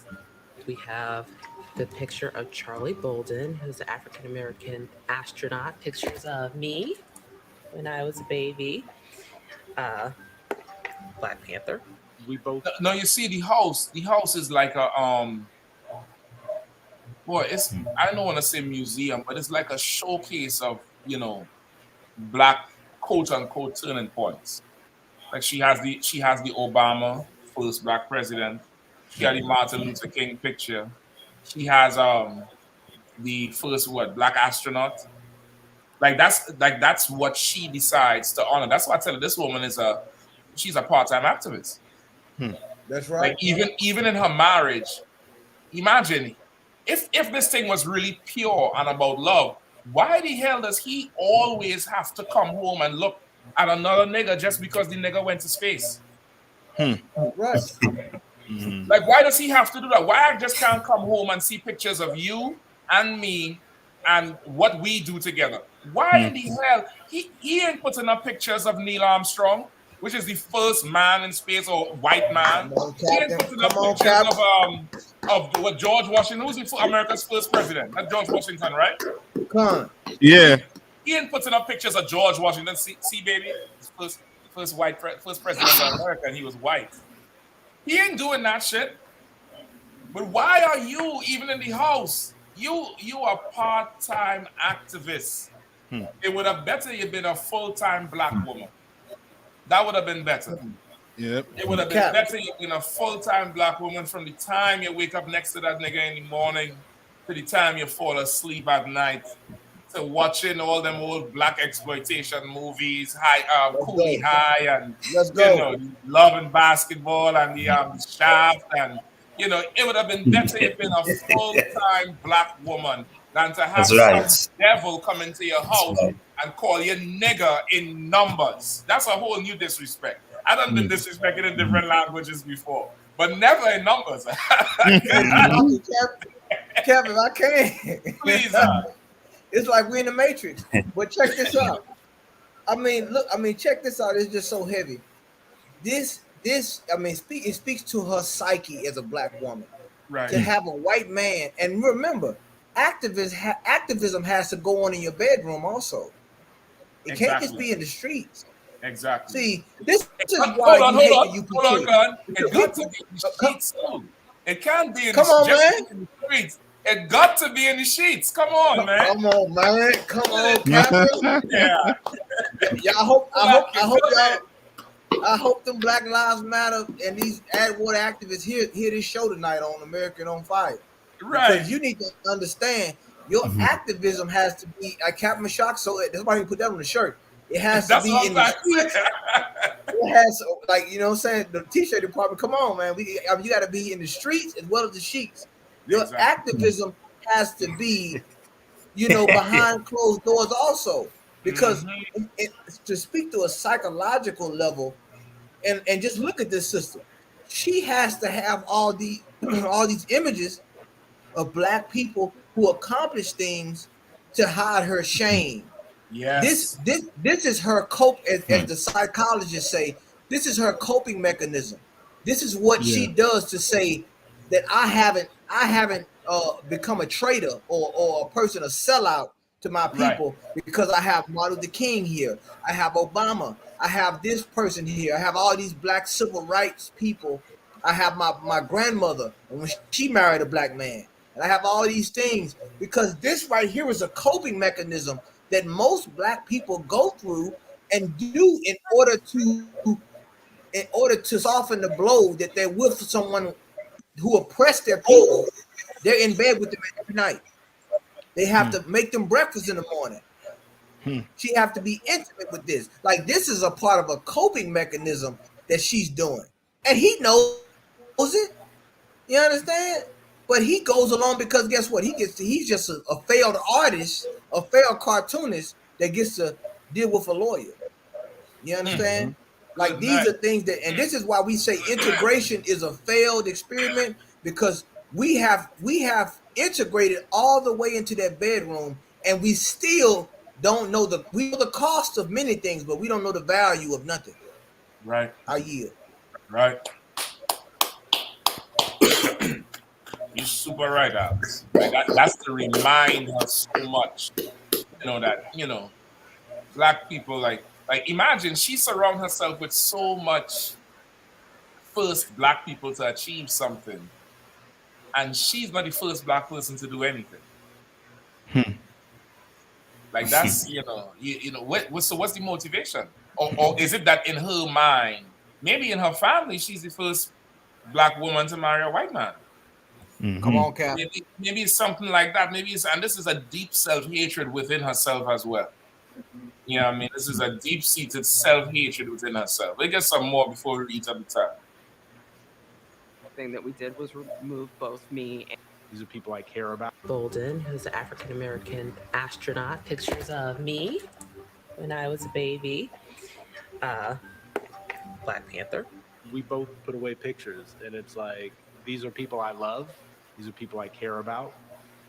And I need to hide away pictures, and it's like these are people I love. Away Right. pictures, and I mean, I like to look at the body language and the communication that is nonverbal. So lucky. You all might say a little bit too critical, but look at what she does when he turns around to give her that husbandly support, nonverbal support. He turns around and say, "Well, we both put away picture." He said, "We both." So he ain't saying this is not just me hiding your blackness. We was both down with this, and he turns to her to give her that husbandly affirmation. And look at her face. I want you to look at what she does. we both put away pictures, and it's like She looks down and away in shame. Why would you want to live like that? He looking at you, and you ain't look at him and say, squeeze his hand. Nothing. You look down and away. I don't know if y'all seen what I'm talking about. Yes, yes, Cap. Because for real, we for both real, put away pictures. he could have and it's kept his like, pictures. These are people I love. Listen, He and could have kept his pictures. as soon as he look away, she look back up at him. Yeah. That is, oh my, listen, like, why would you live like that? Black Panther. Look at this. We both put away pictures, and it's like, these are people I And then love. she look back. As soon as he turned away, like, come on. Hey, Cap. And you look, and like what Cap Doc said, he kept his pictures. That's why the price went up. He had to put away her pictures. Yeah. He had to crop out. He had to go to Office Depot, crop out the pictures, put his picture up there. And then now the price and the value of the place went up. Captain, oh, you so right. But meanwhile, these black women give black men, Hispanic, and Native American Indian men a hard time when you can't even be comfortable in your own skin with another race. But you have to give your own. Let this be look. The Lord is such an architect. Since we're talking about houses, He knows how to build a house. And He knows what make a house a home. Yeah. He knows what we need in order to have a house. And this right here, this is a house divided. Because if the realtor would say, which side do you live on and which side do he live on, and he would have split the house in half and raised the price on his side of the house. I'm done. Listen, that's a rough one. That's a rough one right there. Like, okay, and like what Kahan just touched on. Boy, she's still gonna stay married to him, living in shame. Yeah. Meanwhile, the Black, Hispanic, and Native Indian community, we having problems with the situation here. You get what I'm saying? Like we're really far removed from something. Like we're running away so much of who we are, and we rather suffer in that than build together and suffer with each other. Like that's we really need to be studied, I ain't gonna lie, we need to be monitored 24/7 and studied because it's an amazing thing. It's an amazing brainwashing. Let me get some more. These are people I care about, and I need to hide them.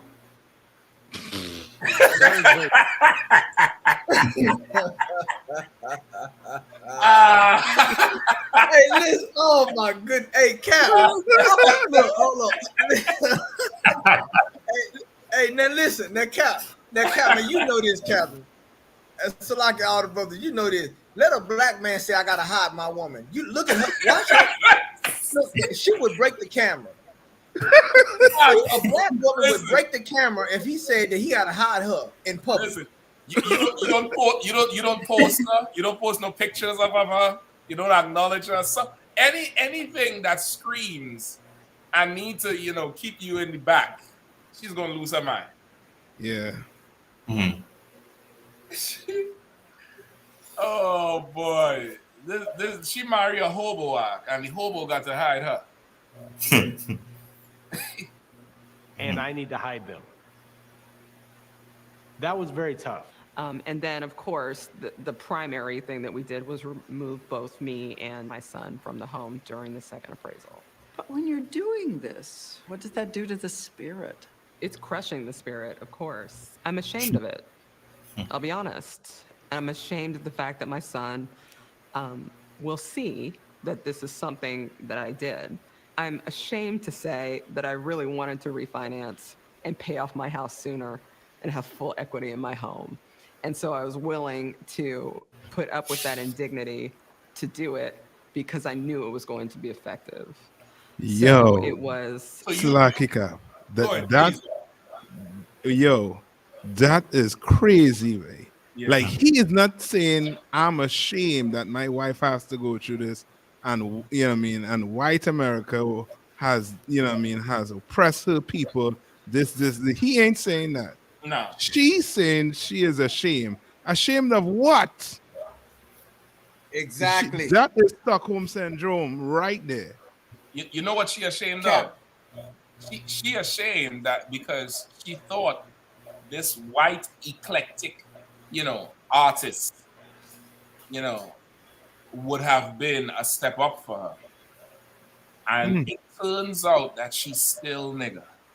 They're Come still on, Cap. separating them, as I say. That's what she really ashamed of. She Mhm. bet on white or red. And if you're in the casino, she bet on red and the number fall on black. That's what she ashamed of. And listen, there's the other thing. She rather, for the sake of money, suffer and be invisible in their world than to struggle and be totally seen in ours, just under the authority of a black man. That's just it. Cold. That's cold. Yeah. That's cold, She'd Cap. rather be invisible over there than be, a princess here that just says can out of one can. My lord. Cap. Come on, man. That's it. It's our sisters is, they in a bad place. Our brothers too. Our brothers too now. But our sisters are very much in a bad place right now. Salaki Cap, can I say one thing? And the reporter said, "What does that do to your spirit?" And she's that's the highlight of this story, I believe, the spiritual aspect. Right. That it breaks her spirit. Right. And let me tell you something. And when you see, let me tell you, it's something about a woman. When you break her spirit, she's not a woman no more. Mm-hmm. It takes something from her. When she said her spirit is broken, she's not even like, and that is the level of submissiveness she has to have to him. Right. Even though she sits there and she makes more than him, but she is valued less than him in a world where she thought she integrated into. And that is why the UPK is spot on. The Bible does not lie. Right. The Lord's word is proven true from everlasting to everlasting. And all you brothers on the street, you better go 10 times harder now. Don't let up. No. Don't let up at all. Don't let no critical race theory, anti-person, whoever come up against you. You better put the black boot stomp down on all this right here. Because once again, we are right. Right. Yep. Because we stand with the Lord, man. That's right. That's right. That's right. Yeah, man. A combination of pragmatism and deep and profound sadness doing that. Oh man, they make her disappear. On sadness doing that. They faded the bitch out, like Slovakia, brother. God damn. Hey, damn. And listen, if that ain't in the spirit, what we've been to this society, the silent help. The one who just come and fill your wine up once it's over, who cook your food that you don't see being cooked, who slaughter the cow and bring it, and bring a steak to you. You don't see everything that's going on, but the value is there. And they just literally just fade her away. But you don't want to say, Canada one can, this man is my husband. He's the head of my household. Just to not say that, you'd rather be invisible to our oppressor. And a Lord oppressor too. He ain't no Fortune 500 oppressor. He ain't changing the world. He ain't goddamn Jeff Bezos. That's crazy, man. That's absolutely crazy. She took down all the photos of her family, replacing them only with photos of her husband and his white family. And he is the person in the home when the new appraiser So comes. Salakia. Go ahead. I know you see it. Yeah, so which there, no, he had to say, well, we both took them pictures, but she went and put back up the pictures. Which that's you know what I mean? Like, okay, it's okay. She come to realization that she is, you know what I mean? She is She's the problem. she is the yeah, she's a problem. Yep. You understand? Like she had to face it. She's the problem. Let's put up some of his pictures. You know what I mean? Make it look like he owns the house. That is crazy. Listen, that got to be a hard pill to swallow, especially if she paying everything. Yeah. She's the big time lawyer. Yep. Listen, Forrest McLeod said Bedwench Blues. Listen, Yo. I'll pause it right here because you see the Biden sign on the front lawn. Oh my goodness. Oh man. That's your democracy for you. That's your hope and change, your civil rights. That's everything in a nutshell Martin Luther King, gave to you. That's, that's it. That's everything in a nutshell. Look at this whole spread. This one level and a detached garage with a little thing, probably, a half an acre or acre in the back of the house under all these, weeping willow trees. I mean, and in a good ass neighborhood too. And when the second appraisal comes back, the value of their house has shot up more than $100,000, a 40% increase. It was primarily financial relief. I'm just glad that we're going to get the rate that we want. And then I think it was about 15 seconds later when the tears came, because we realized just how much more removing that variable increased the value of our home. She say removing that variable, like she's not a person. And if you notice, her eyes is glossing over. She ready to cry as she's recalling the story. She said 15 seconds later, she started crying because the numbers told you what you're worth. The numbers told you what you are worth. Meanwhile, in here, Commander GEN.YAHANNA is building black women that are worth far more than rubies. Whose value is far above rubies. Invaluable, priceless ass women. Down ass broads. Man, right. So go ahead, Cohen, please. No, Cal, I'm just agreeing with you saying, Cal. I can't come behind that. What you just said right there. I mean, that's what. But see, this is what I understand, and this is why all you brothers and sisters out there who love the ISUPK and support the ISUPK, man, pay your tithes, send in your donations, support be at the Passover, man, because you're gonna see what the Lord said. It's gonna start out as a mustard seed, man, but it's gonna grow. Like we have to rebuild our nation before this type of behavior becomes. I mean, it's gonna wipe us out as a people if we don't stop it. We don't stand with the Lord. This is why, and we have a petition out. I just want to put this out there if I can, Captain. For those who want to sign, see if we can get it up electronically. For those, we dealing with the Southern Poverty Law Center right now. That's calling us a hate group, and y'all seeing on these stories every night, every weekend. We bringing these stories out about what's going on, the racial attacks and how our people are oppressed, and we are being validated by the article, by the Associated Press, by the New York Times, the New York Post. We want to implore you to sign, to reach out and find out how can you sign that petition to get us off of that list. Not that we give a damn, but just those to support us, man, because they want to slander the UPK, slander Commander GEN.YAHANNA, man. So stand with your brothers and sisters in the ISUPK. I yield. Right. Damn right. That's right. And also too, if that man don't come out and say something about how his people, about what his people is doing, then he really in love with her money. He's not in love with that woman. That's it. You know what I mean? He's not in love with that woman. and just to help out Sister Katrina, right? She said she has settled. Nah, he settled. He's the one who settled. You know what I mean? She thinks she was going up, but he is the one who just settled. He's the painter, and he just, you know what I mean, he chilling. She's the hard worker.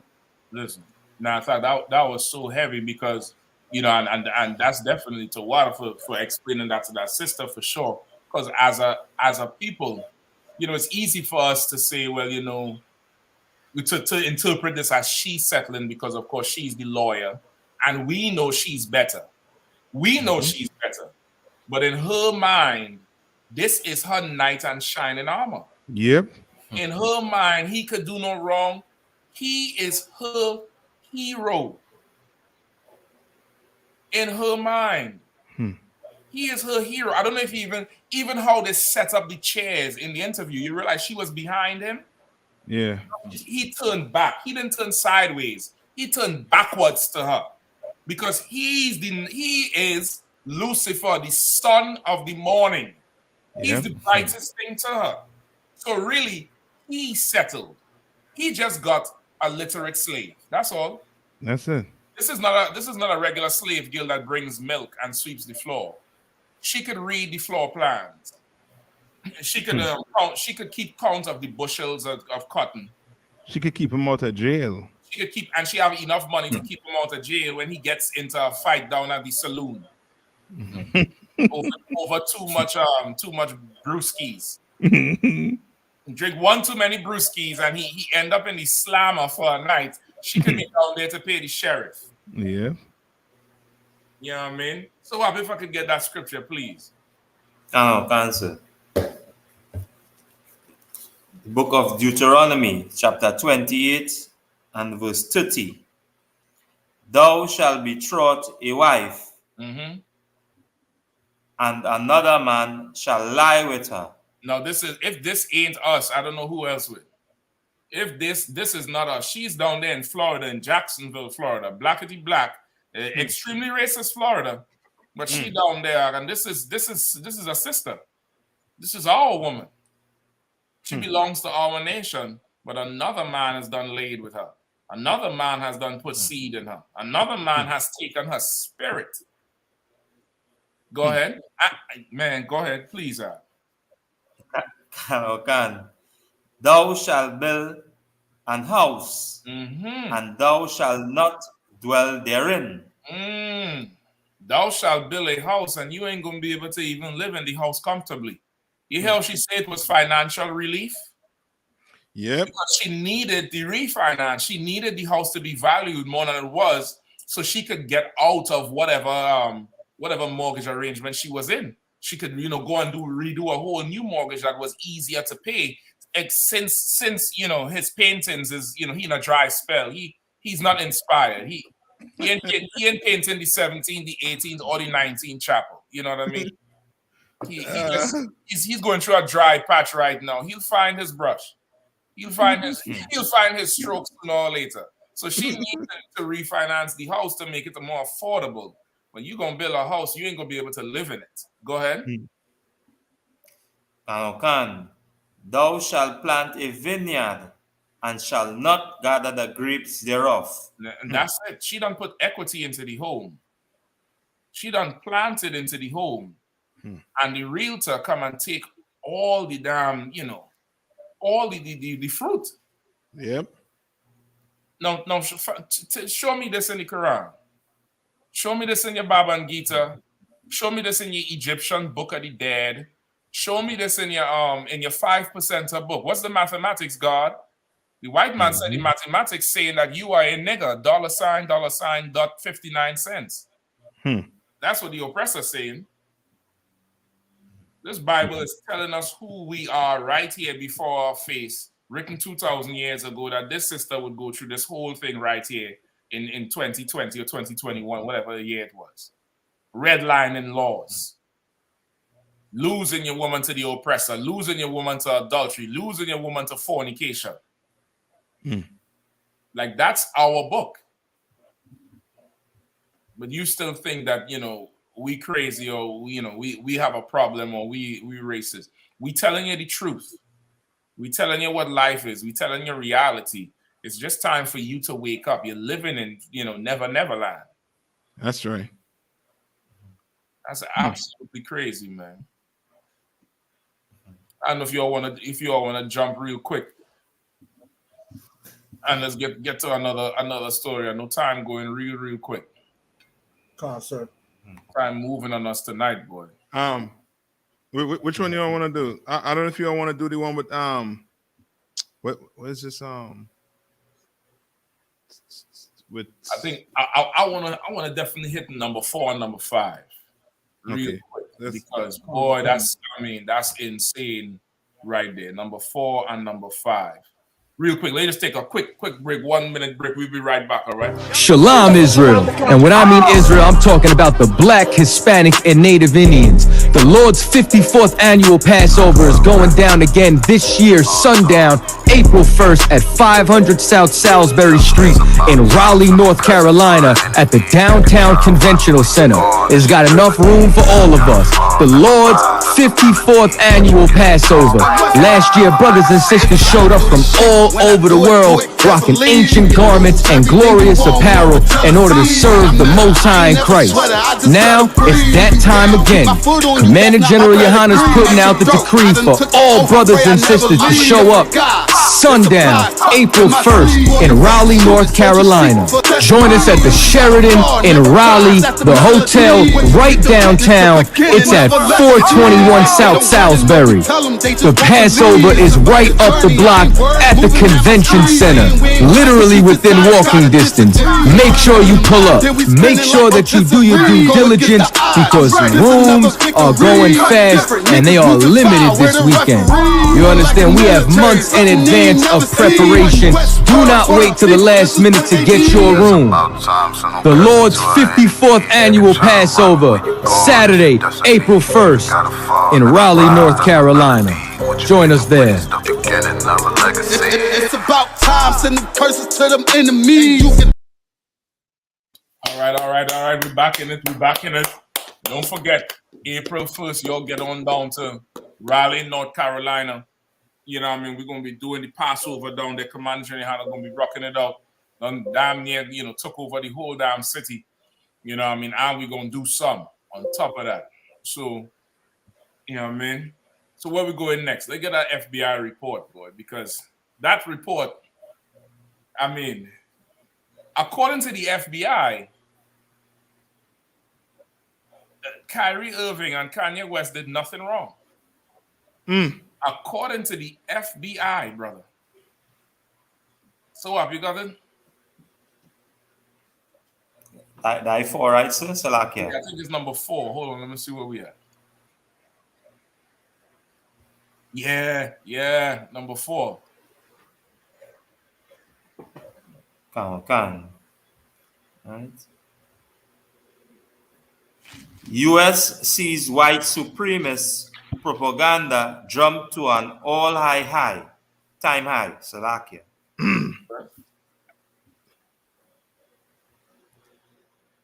The United States saw its highest ever distribution of white supremacist propaganda last year, jumping 38% according to the data collected by the Anti-Defamation League.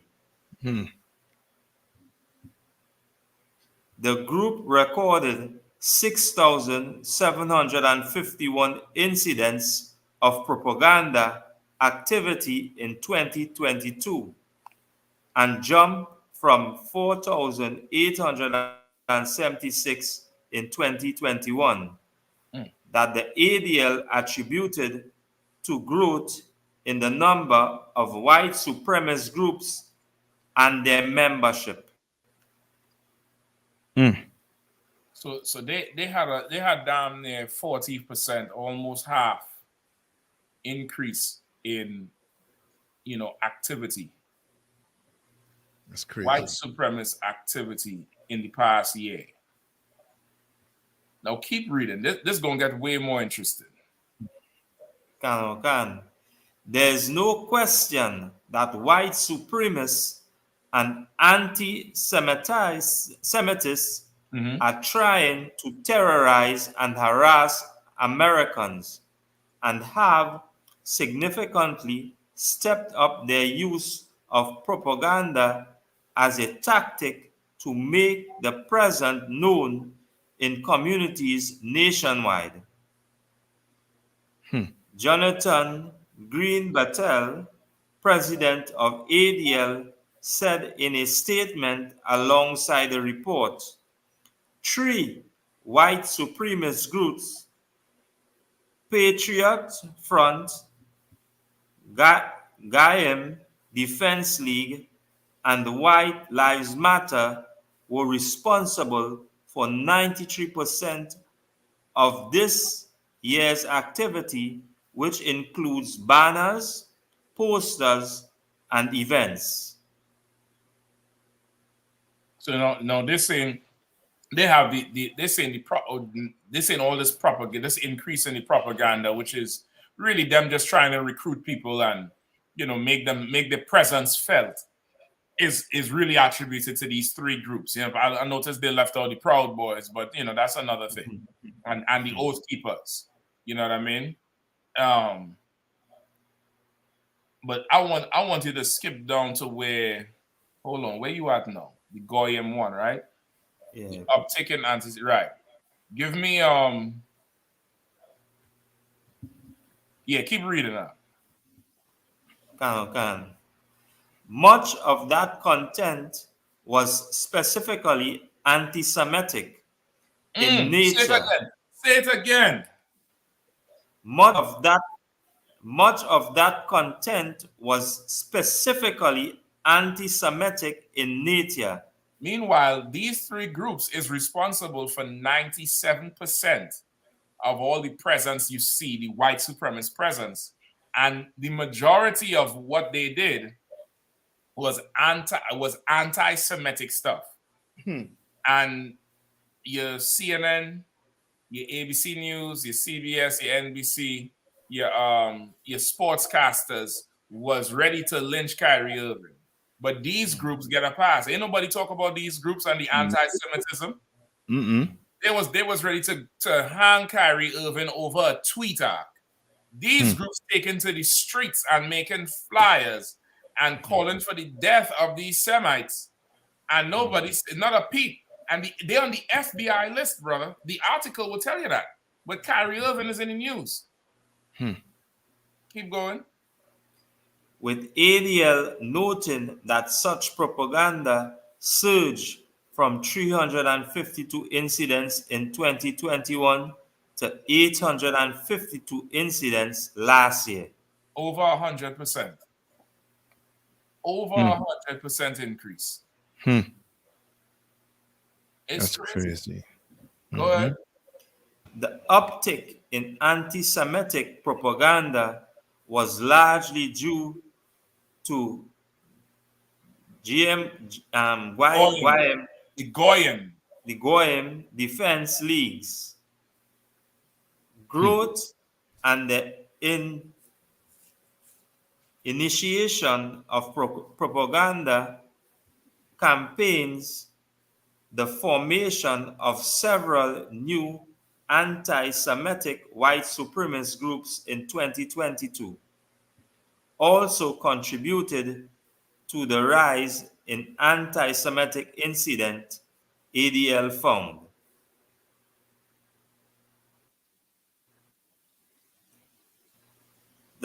As national security leaders. Yet still Kyrie Irving is a problem.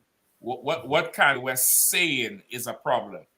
Right. But these groups they said it was anti-Semitic white supremacist groups that was formed. And they had incidents increased over 100%. But Kyrie had to explain himself. Right. In front of 30 cameras and microphones. He had to talk about the hurt he caused, Jewish people and everybody else. Meanwhile, these white supremacists blatantly calling for your blood. and the death of you, and organizing, and have a history of acting out violence after this stage of their recruitment. Right. And don't forget what they make him do by paying 500,000. You understand? And by having a sit down with a rabbi or something for him to go over, you know what I mean, the whole Jewish community's, you know what I mean, culture, basically. Right. So like here, Kahan. No, no sweat, Cap. I just wanted to say one thing. It's just so heavy because we're getting closer to the time of the end, the time of judgment. And the scriptures say that the devil gonna come down in Revelation chapter 12, verse 12, that the devil gonna come down unto you having great wrath, because he got a short time. That's what's going on with social media and all these different outlets. The truth is going out. The Lord's word is going out to the four corners of the earth. Right. You have Chinese people confessing on TikTok about the oppression that they played a hand in black communities when it comes to businesses. Damn. So all these things are coming out. So they're getting ready. They're prepared because they know they have a short time. And that's one thing about the truth. A word spoken in due season is a beautiful thing. And the truth is coming out more and more. And even our children in these schools, which is why they're having a problem with all this black history and all these things, because they finding out the teacher can't keep up with these kids. Right. The curriculum of what they know on social media outdates the curriculum that they teach in the schools. So once again, these people and these groups are recruiting and preparing to commit terrorist acts. Yeah. You've seen some of what happened in the church in South with Dylan Roof, what happened at the supermarket up there in New York. These people are on these chat lines and these different groups, and they're organizing in order to strike at what they consider low-hanging fruit, or what in their manifesto they call soft targets. Yeah. And this is why we in the I.S.U.P.K under Commander GEN.YAHANNA have a hierarchy and have a structure. And we implore every brother and sister to come into this house, come into this fold for protection. Not just physical protection, but spiritual protection. Because these things the closer we get to the end, the more and more you're going to see these groups show their true colors, for lack of a better word. Yeah. I yield.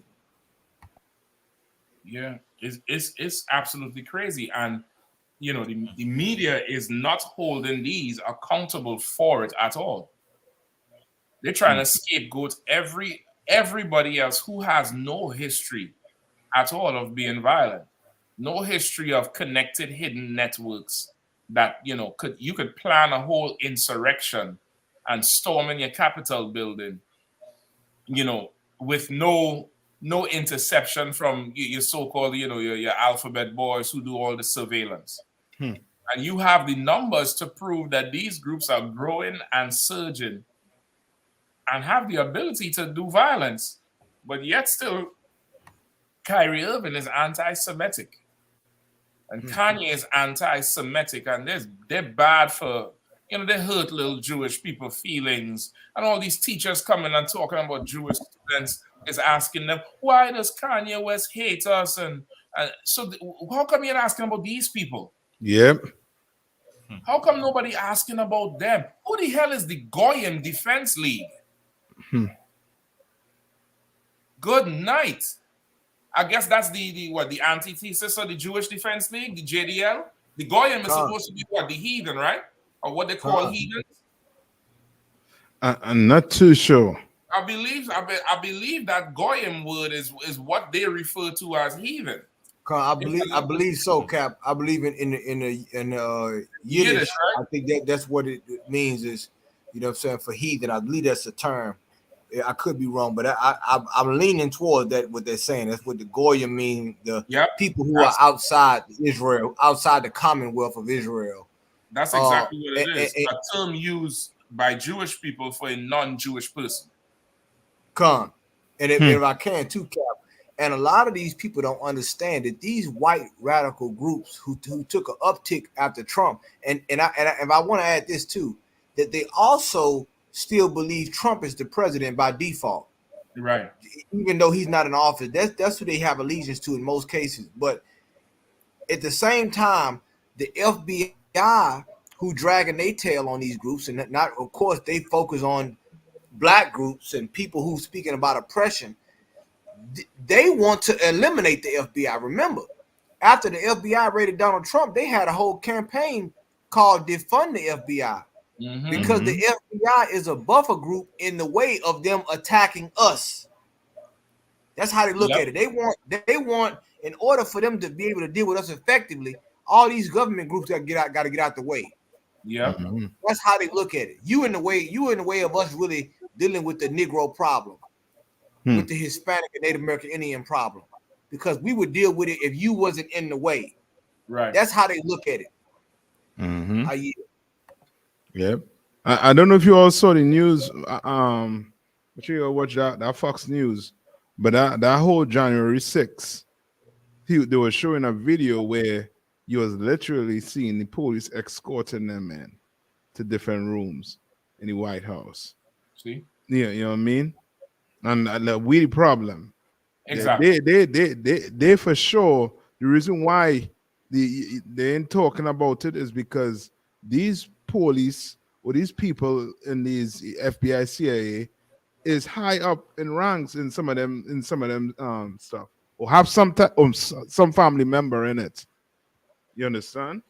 Like they for sure know each other. That's like, you know what I mean, that brothers having the little issue. Right.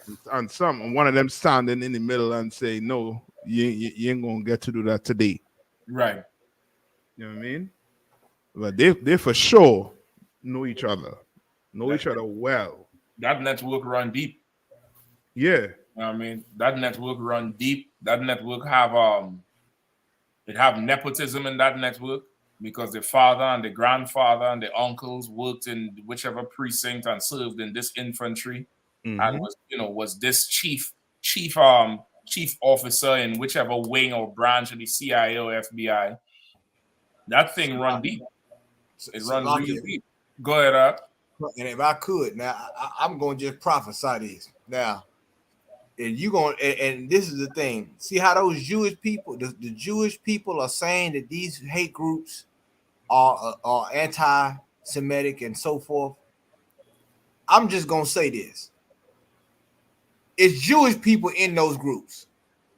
Watch how it come out. There's Jewish, just like it was in the Nazis. Right. There's people who are of Jewish descent. The Amalek are in those groups. Now you watch it come out. Y'all keep following the UPK. Like them Nazi sympathizers. Exactly. They in that group. Because you could tell me if it was an uprising in black supremacist group that taking up guns and saying we're gonna fight the government, you think them thing would have been disbanded a long time. Oh man. It would have been so many raids gone by, many houses with so many bodies. Yeah. A botched raid tonight in south wherever. A botched raid here. The police had them under surveillance, and sadly it ended in 12 dead, including children. There would have been so many botched raids everywhere. Yep.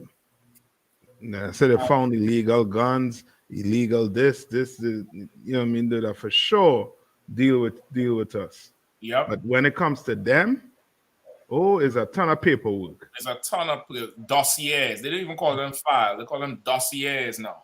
One of them old big old tall cabinet that you lock and pull them drawers with full of paperwork and surveillance on them. Yeah.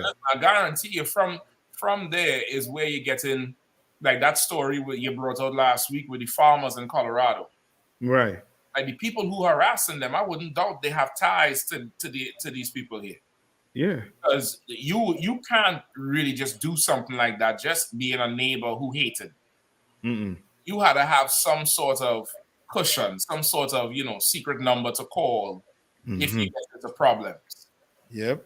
You know what I mean? You had to have those connections, just like how them that father and son team in Forsyth, Georgia. Not Forsyth, I forget the name of the place in Georgia. It's close to Forsyth, where Ahmaud Arbery was shot. Remember, they called the retired DA and to get in contact with the current one to make sure they don't come and press them out. Mm-hmm. That's right.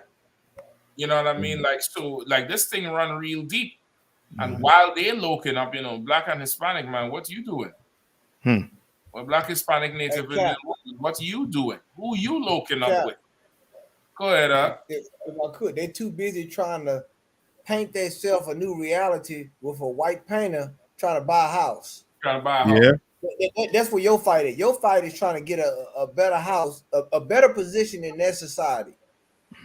Like that's just speaks to the volume of what's going on. And to be frank, a lot of you are sleeping with the enemy. Let's just keep it real. The adversary. You understand?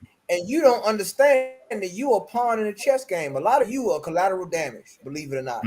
You just sit in collateral damage. Why? Because you refuse to listen to the prophets. You refuse to. A prophet has foresight as well as insight. That's what you don't understand. You look at us as a bunch of Negroes who don't have any sense, but these men have spiritual discernment in this school. This is why you should be seeking counsel. A lot of you brothers, I'm gonna tell you this, and a lot of brothers have been tried to be recruited by a lot of these groups to be the token Negro in some of these militia groups, just like Proud Boys. A lot of you brothers coming out of the military, ex-military, ex-police officers, you are being they're trying to recruit you also to have a black wing to run interference in a lot of these groups to say, look, we're not racist. We have a black man right here in our group who believe in freedom of the right to carry and the freedom of this and the freedom of that. Stop letting them use you and run interference for their mission. Right. What does the scripture say? The scriptures say that we bow down that they may go over. The only way they progress into the next century or millennium or into anything is that we lay down. That's the only way they progress. If you don't lay down, time stops. Yeah, they ain't gonna have it. They ain't gonna have it. You know what I mean?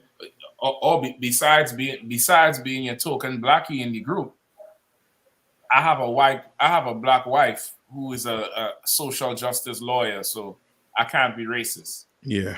You know what I mean? I have that, that silver bullet.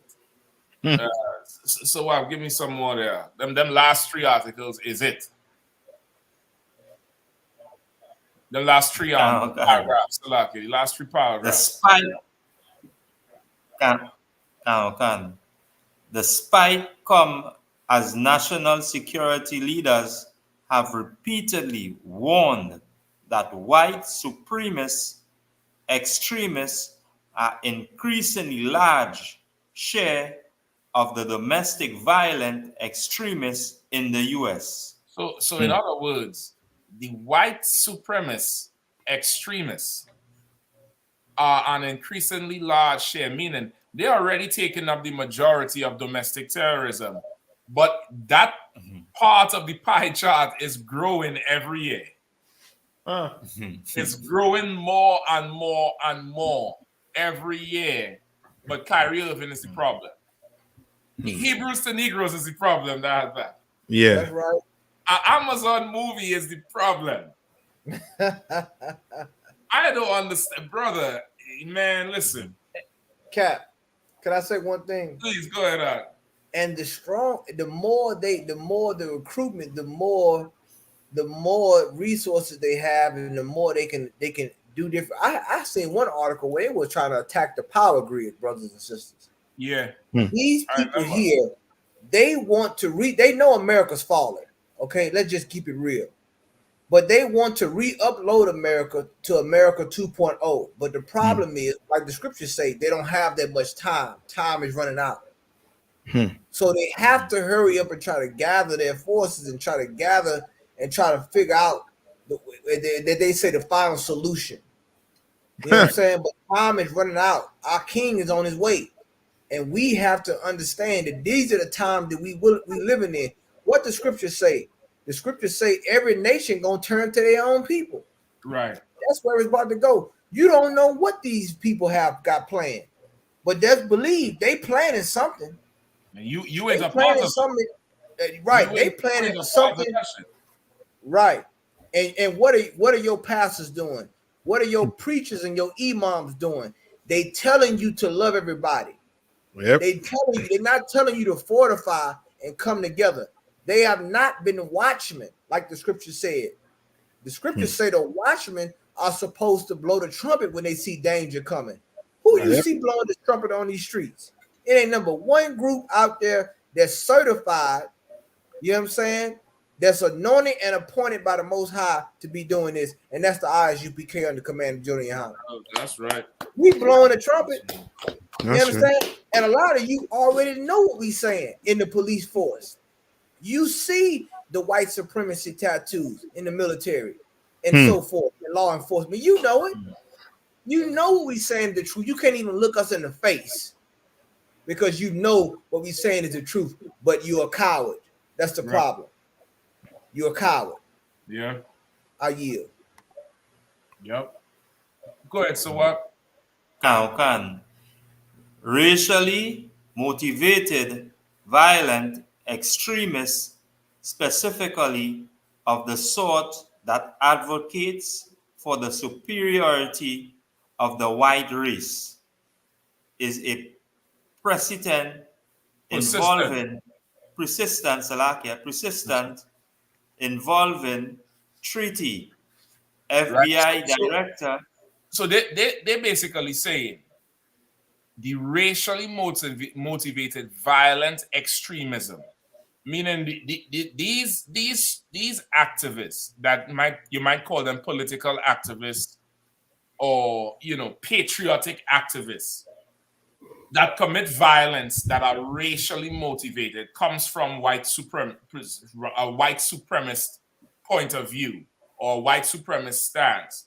They say that group that advocates for the superiority of the white race, so your skinheads, your Aryan nations, your KKK, your neo-Nazis, and then you have your members of your FOP and your police force everywhere else, the members of your judicial system that think it's their patriotic right to use their professional their professional power to oppress you even further. They're saying that the FBI says that this group is a persistent, meaning now for it to be persistent, they had to have been efforts to stop them. Yep. Had to have been efforts to dismantle them. They talk about COINTELPRO for us and disinformation for us and implanting a mole. They said this group is persistent. So all the efforts, it can't really quell them. And they say it's a persistent, evolving threat. Meaning this group learns and assesses the FBI tactics and the CIA tactics. This group learns what worked in the 60s will not work in the 80s, it will not work in the year 2000, and it wouldn't work in 2023. They have to evolve and meet the times and, get on the internet and the TikTok. They had to, meet them in the college recruiting stations. They have to evolve in their tactics to remain a threat. And the FBI still calls them a threat. However, Southern Poverty Law Center lists the I.S.U.P.K. The JDL would look at the I.S.U.P.K. as a hate group. The average Christian says we are a hate group and we're extremists. We are not, how do they describe them? Racially motivated, violent extremism. That's right. We ain't being violent to nobody based on their race. That's right. We ain't being violent to nobody based on nothing anyway. And we ain't have no sort of bias to anybody for their race.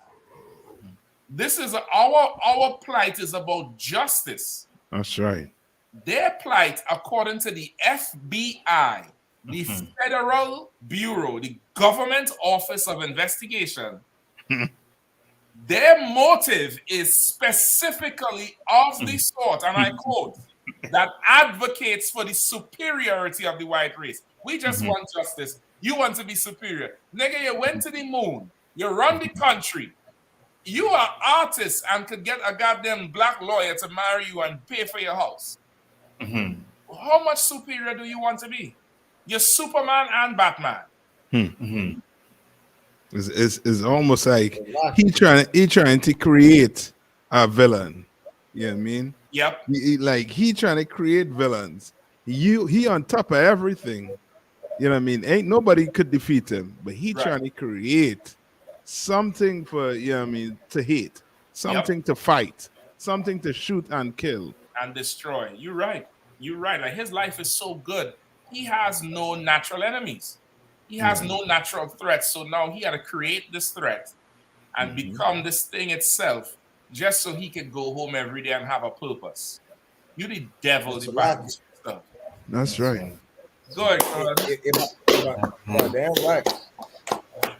If I could, Captain, and you mentioned something that's heavy, you said your Christian groups. I ain't saying like what are your Christian groups saying about it, but and a lot of these white supremacy groups are white evangelicals. They are spawns of white evangelical Christian groups. You look at some of the hats and look at that Christian cross on that cat hat and those patches. Those are white Christian groups. Remember, the Ku Klux Klan were Christians. They're Christian. They burn the cross in your yard. Right. So these groups. So in essence, white supremacy has now become a crusade. That's what it has become now. If you want to get real into it, see, and the thing about this is, it's one thing to have a political war, but a war gets more serious when it becomes a religious war. Yeah.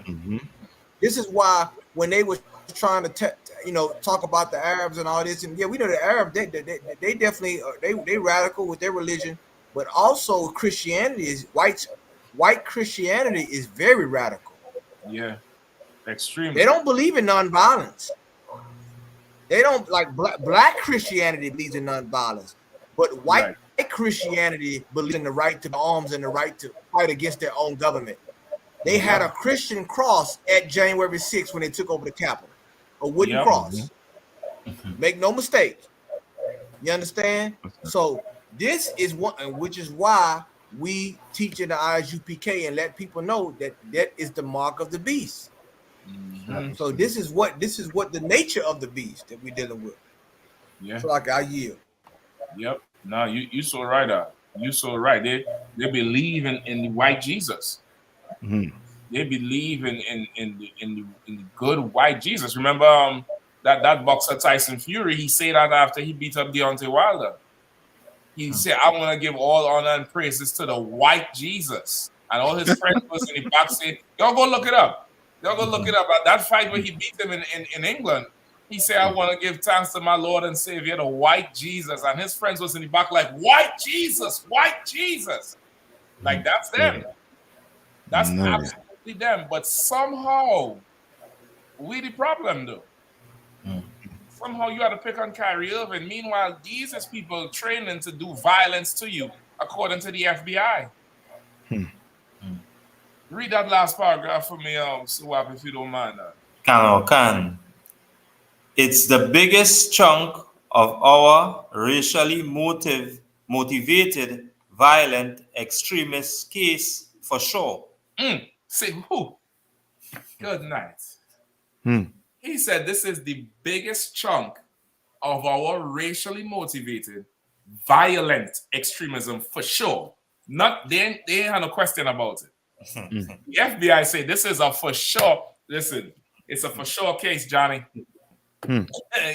Case closed, Johnny. Pack him up. They for sure about this. Go ahead. And the racially motivated, violent extremist is the biggest chunk of our domestic terrorism portfolio, he added.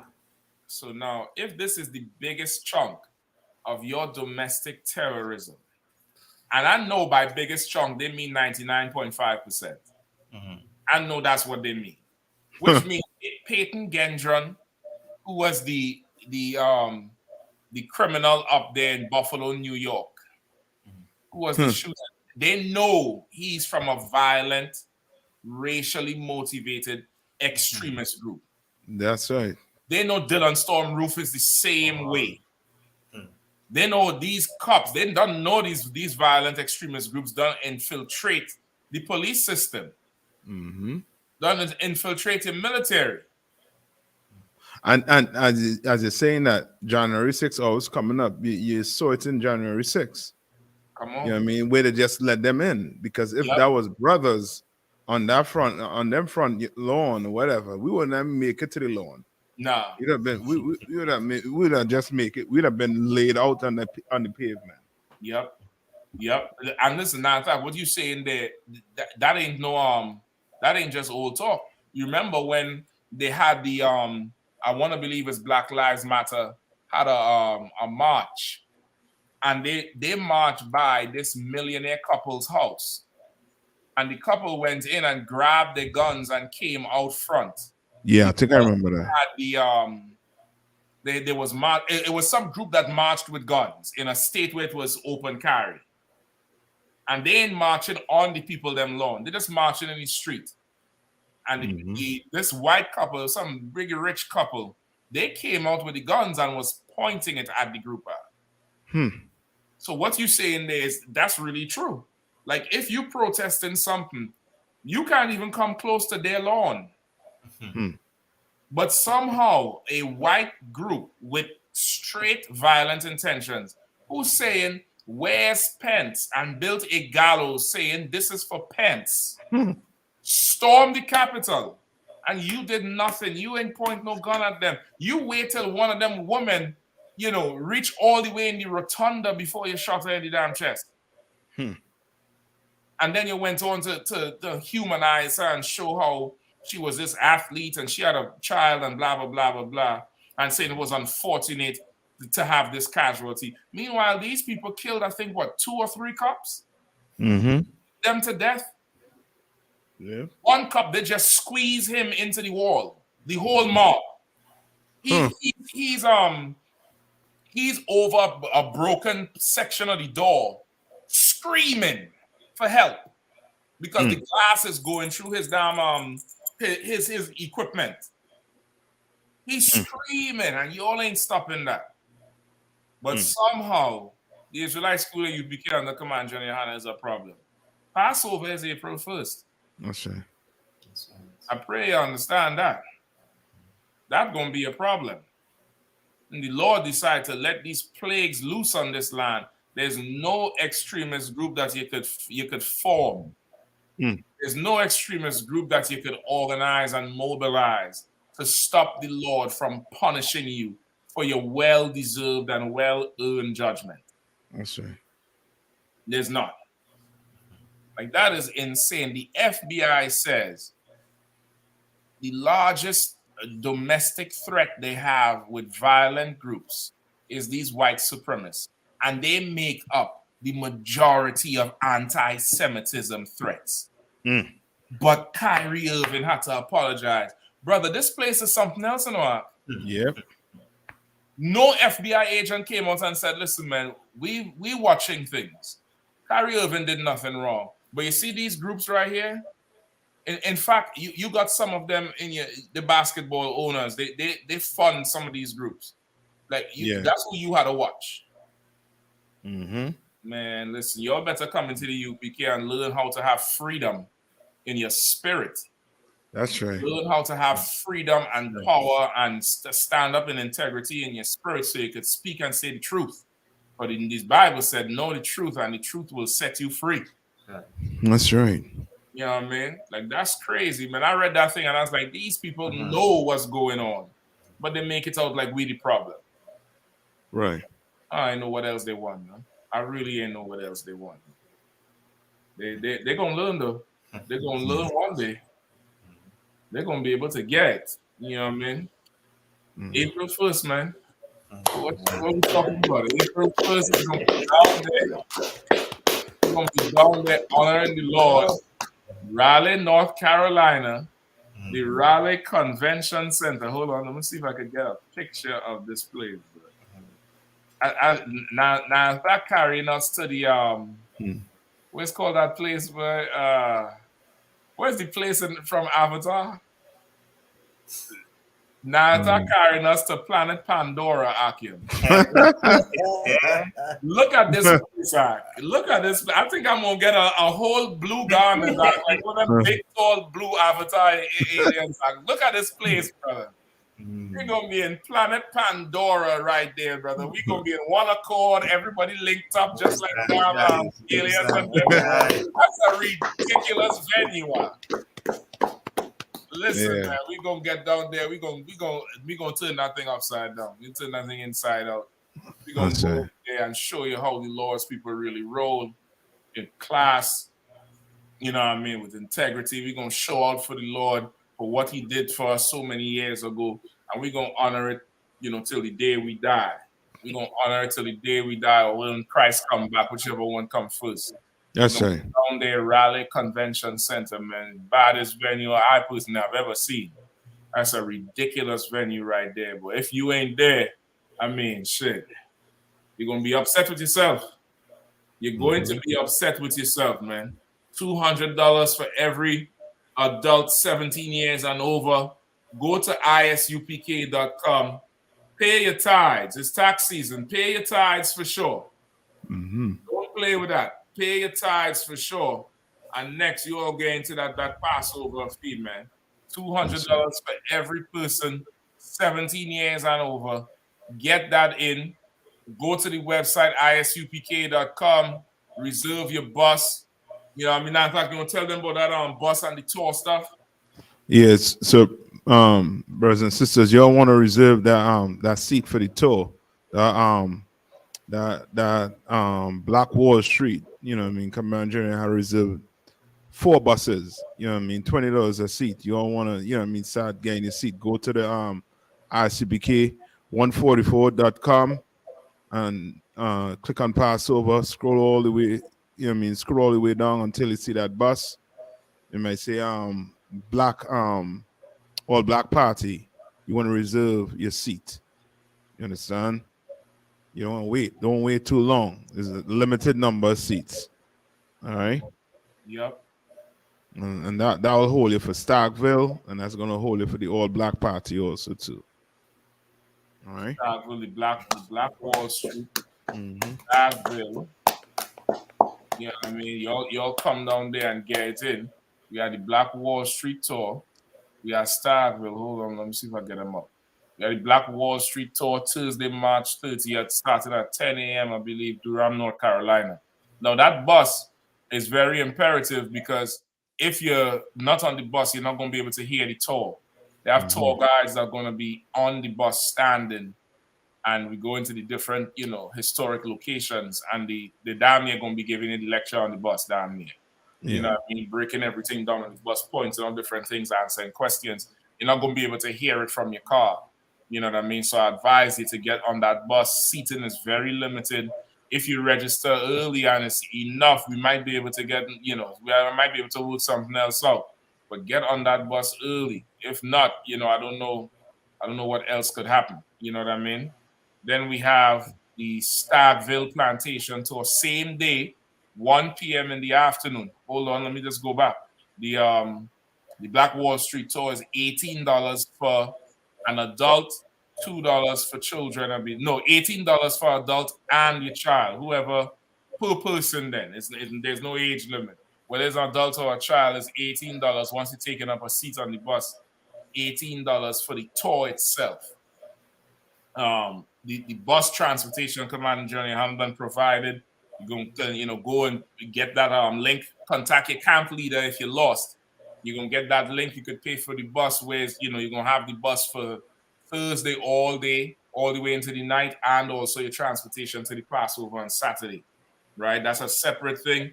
Then you could pay for the tour, right? Because you have the tour guys that are going to come through and give you the whole breakdown. Then you have the Starkville tour, right? Which is $2 for every adult, $1 per child. We're going to the Starkville Slave Plantation, which is, I think, the biggest plantation in North Carolina and one of the biggest, if not the biggest plantation in America. That's still standing. How much it is? 50 square miles? Yeah, about that. 50 square miles of slave history. Hmm. You know what I mean? Slave plantation, you go see the barn, you're gonna see the houses, you're gonna see the big house. I believe that house right there in this flyer is, the oppressor Masses. house. That's Master's big house. Yep. You know what I mean? I believe that's it right there. Mm-hmm. Then of course you have that night, we have the all black party, man. All black party with the Hebrew, the rap concert, all the brothers who, rock it out in the school, Captain Cromwell, Natazar, Korak, coming from the West Coast. You had the brothers down south, Itazar, Wanyala, Zion, and Lapayard. You know what I mean? I think that's Lapayard. That's the brother who rocked the Whoa. That Whoa song. He have another one, boy. I can't remember the name of it now. That's insane. You know what I mean? Of course, the East Coast here, Officer Shah, Captain Akar, Captain Tawa, Captain Katazar, and there's many more. There's brothers who not on the flyers as well. You'll come down, check it out.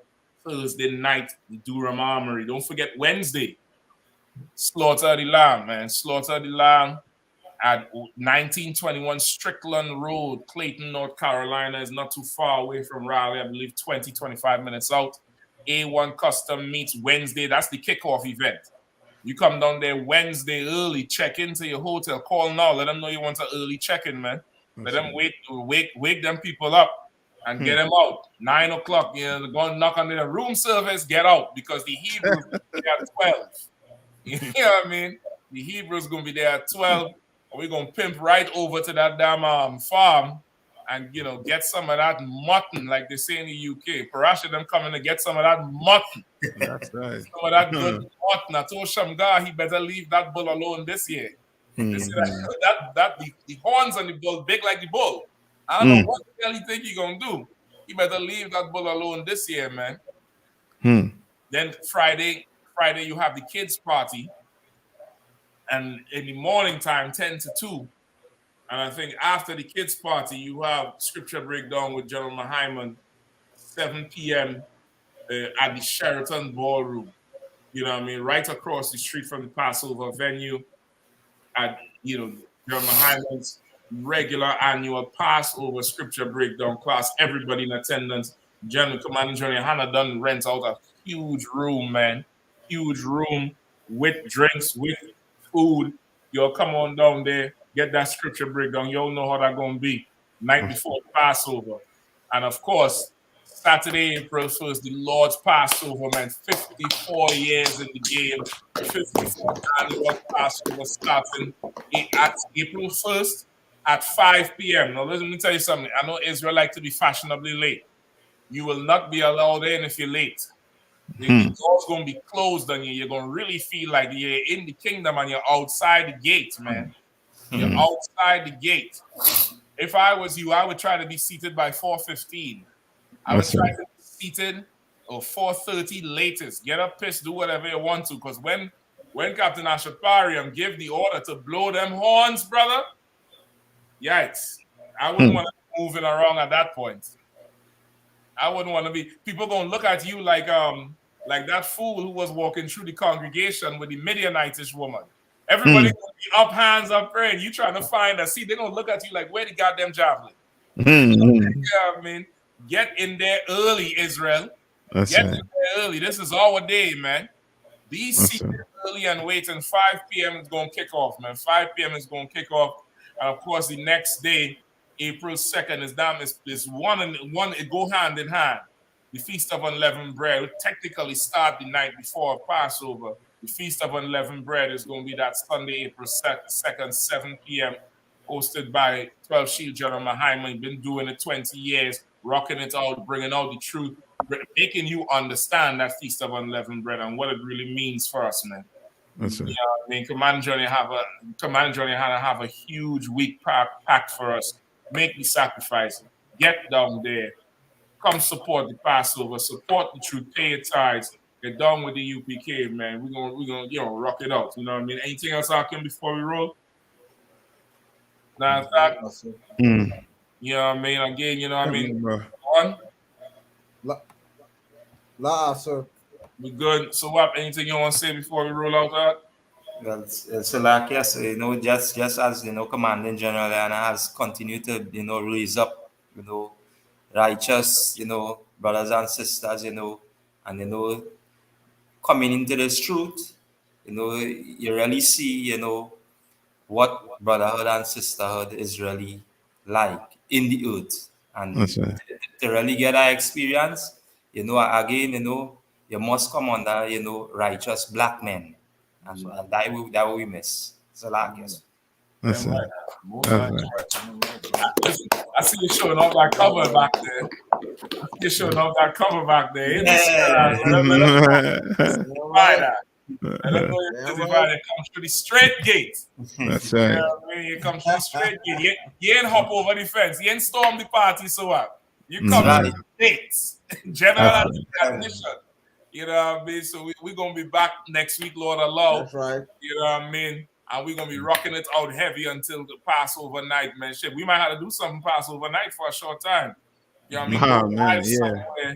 Rock it out. I'm going to show you all the inside of Pandora if you don't want to come back there. Y'all going to see me riding some strange beast up in that thing there coming out like a horse, brother. It's going to be insane. You know what I mean? So, yeah, I mean, make it down there again to water to all the Akim for coming out. You know, I mean, Captain Nathak, as usual, rocking it out down there from North Carolina. Right. You know what I mean, rolling out all the time, always heavy. And so, Wap, I appreciate you following in tonight. Yes, sir. You know, That's right. We're going to do it live. Once again, join Commander GEN.YAHANNA live Monday night, 9 p.m. Heavy hitting crew. We're going to be rocking it out. You all stay tuned, man. Stay tuned. Big announcements coming. He's going to rock the whole thing out for you. Stay plugged into the UPK. Pay your tithes. Support the truth. See you April 1st, man. Yabashim Shabrak Thumb. Shalom, Israel. And when I mean Israel, I'm talking about the Black, Hispanic, and Native Indians. The Lord's 54th annual Passover is going down again this year, sundown, April 1st at 500 South Salisbury Street in Raleigh, North Carolina at the Downtown Conventional Center. It's got enough room for all of us. The Lord's 54th annual Passover. Last year, brothers and sisters showed up from all over the world, rocking ancient garments and glorious apparel in order to serve the Most High in Christ. Now, it's that time again. Commander General Yohanna's putting out the decree for all brothers and sisters to show up sundown, April 1st in Raleigh, North Carolina. Join us at the Sheridan in Raleigh, the hotel right downtown. It's at 421 South Salisbury. The Passover is right up the block at the convention center, literally within walking distance. Make sure you pull up. Make sure that you do your due diligence because rooms are going fast and they are limited this weekend. You understand? We have months in advance of preparation. Do not wait till the last minute to get your room. The Lord's 54th annual Passover, Saturday, April 1st in Raleigh, North Carolina. Join us there. It's about time, sending curses to them enemies.